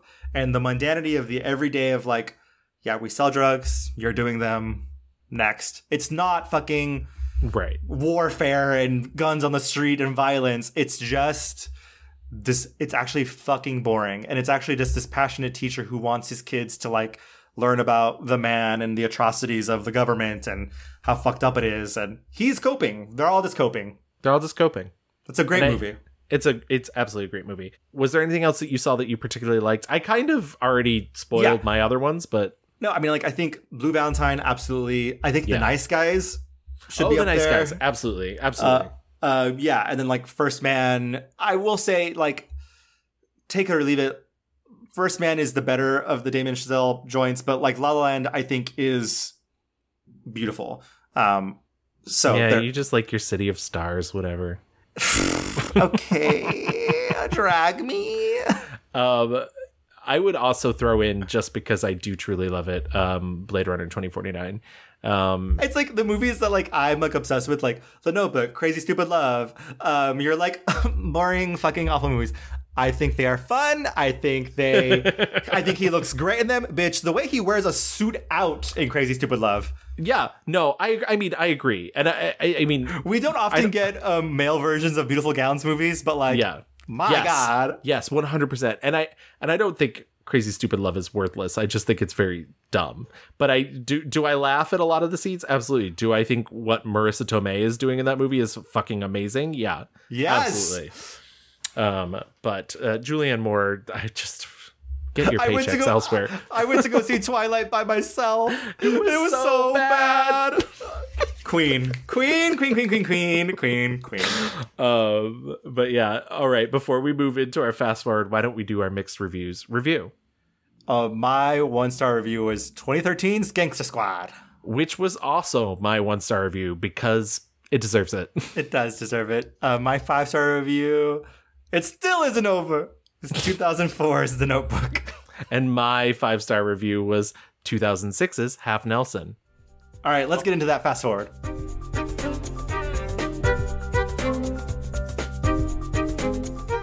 Obviously, Barbie is out right now. We kind of planned this episode should have been out in July. It's late August, whatever.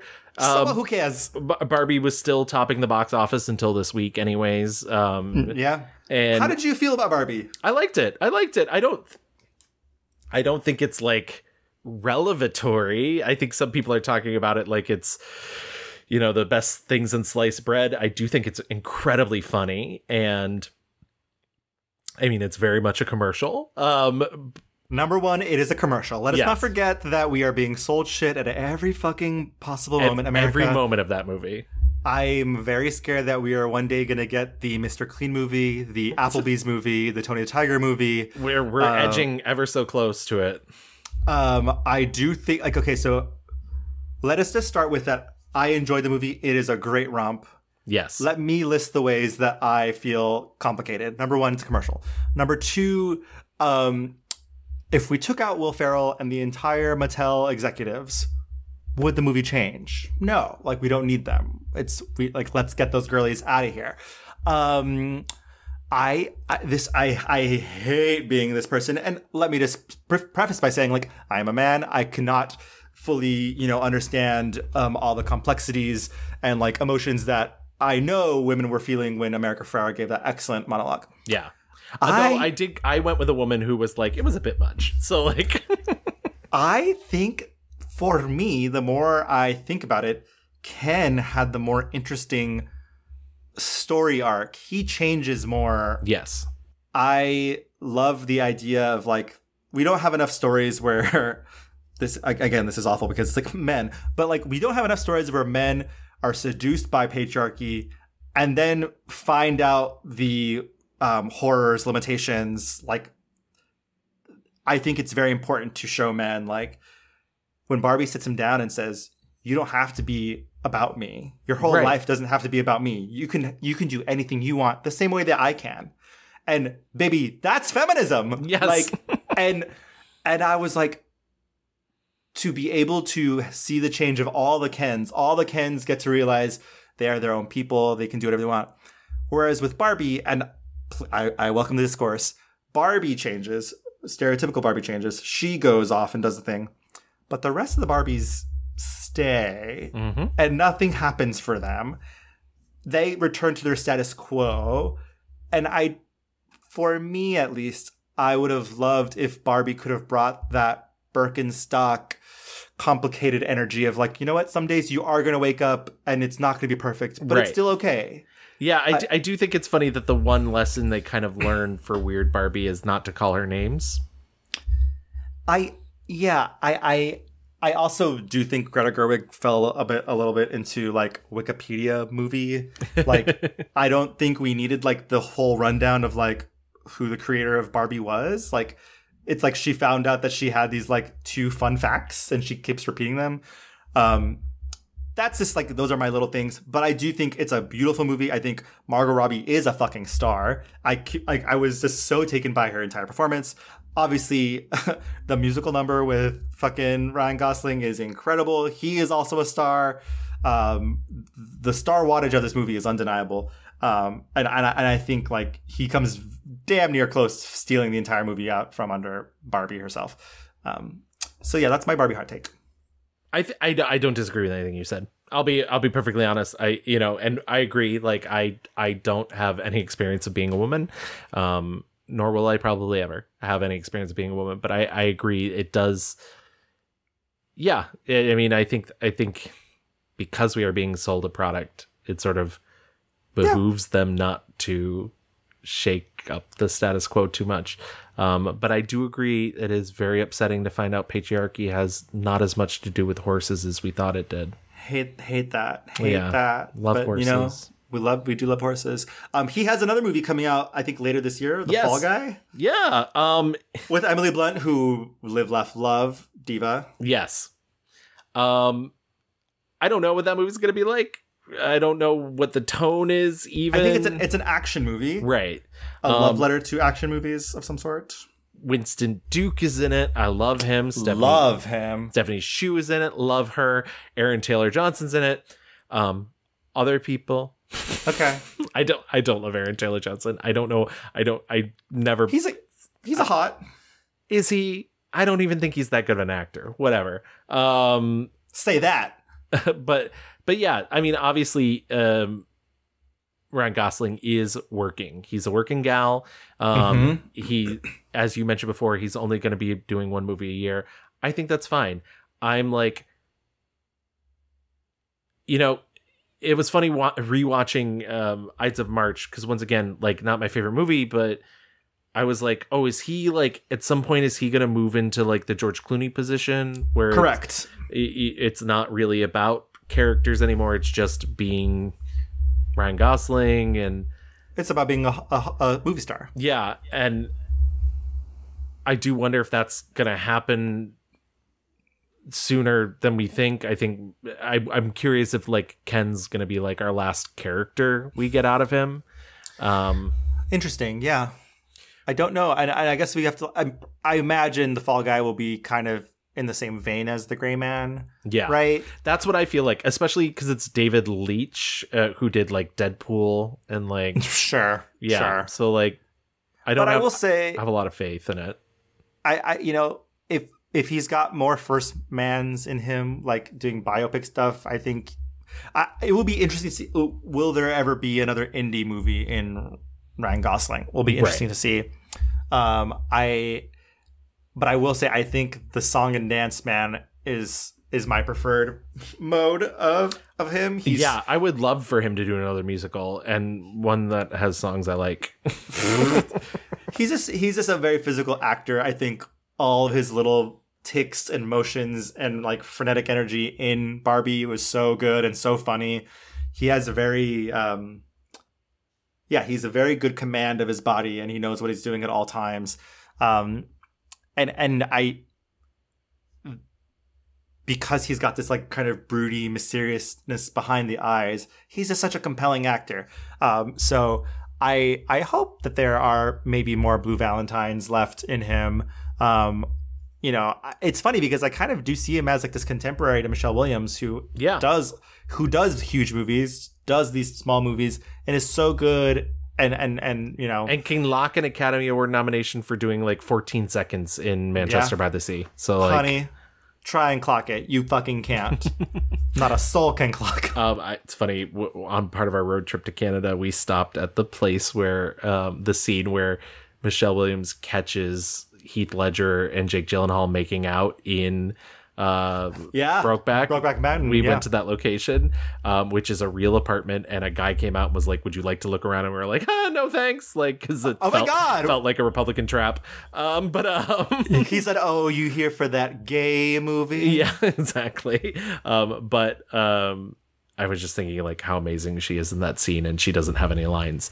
I digress. But yeah, I think you're right, and I think the other component of this is he's so young still, like literally 2 years older than me, 3 years older than me. Like he's not. We're gonna have Ryan Gosling for a long time.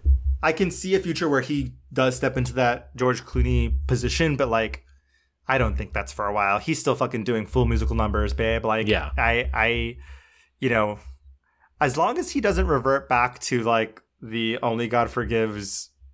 I think he's done with that. I think era. He's like, I think that's out of his system, hopefully. I know he is making these bigger films, and I think The Gray Man is maybe like an omen of what we could get if he continues down this path. But like, you know, we did that Coen Brothers episode. I'd love to see him in a Coen Brothers movie. I think he could do it as long as they're like, don't do that voice. Yes. That voice, no. I just think he's very good at doing like old Hollywood type movies and like, you know, giving this the ooh ah ah sensation. Absolutely.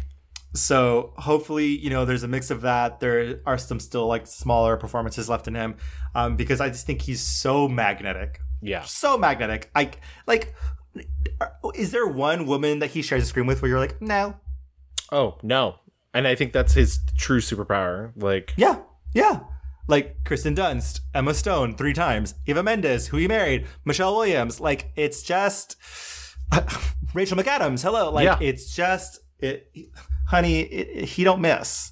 Girlies are not safe around him, and neither are the boys. I found an interview with him from when he was like a real little kid where he's like hitting on the interviewer. Amazing. Like, ugh, you cad.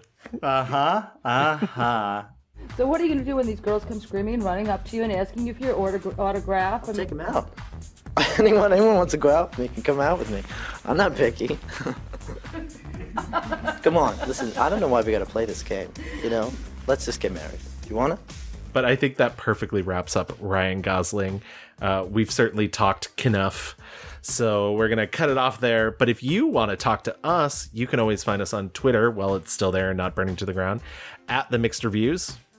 We're on Facebook, just type in The Mixed Reviews. You can always email us at reviewsmixed@gmail.com. We're on Instagram at _mixed_reviews. And if you want to listen to our back catalog, as you've just listened to this entire episode, you can hop onto any major podcast app. We're on Apple, Spotify, Google, Audible. And if you do listen to us on any of those, stop by, leave us a 5-star rating, write us a little review. We'll read it on the show. We love reading your reviews. We haven't gotten one in a while. And that what it does is it helps with visibility. It really, you know, it gets us up there. It lets people know. And if you guys wanna, you can join us on Patreon. You can join us on Discord. We have fun times there. Thank you guys so much for listening. Once again, we'll be back next month with our next episode and next subject. It's gonna be a good one. We have a special guest already lined up. We do. It's gonna be so much fun. I'm very excited. Let's just say that we're not mad at you. We're mad at the dirt. And with that, we leave you. Have a good night. Thank you for listening. Bye. Bye-bye.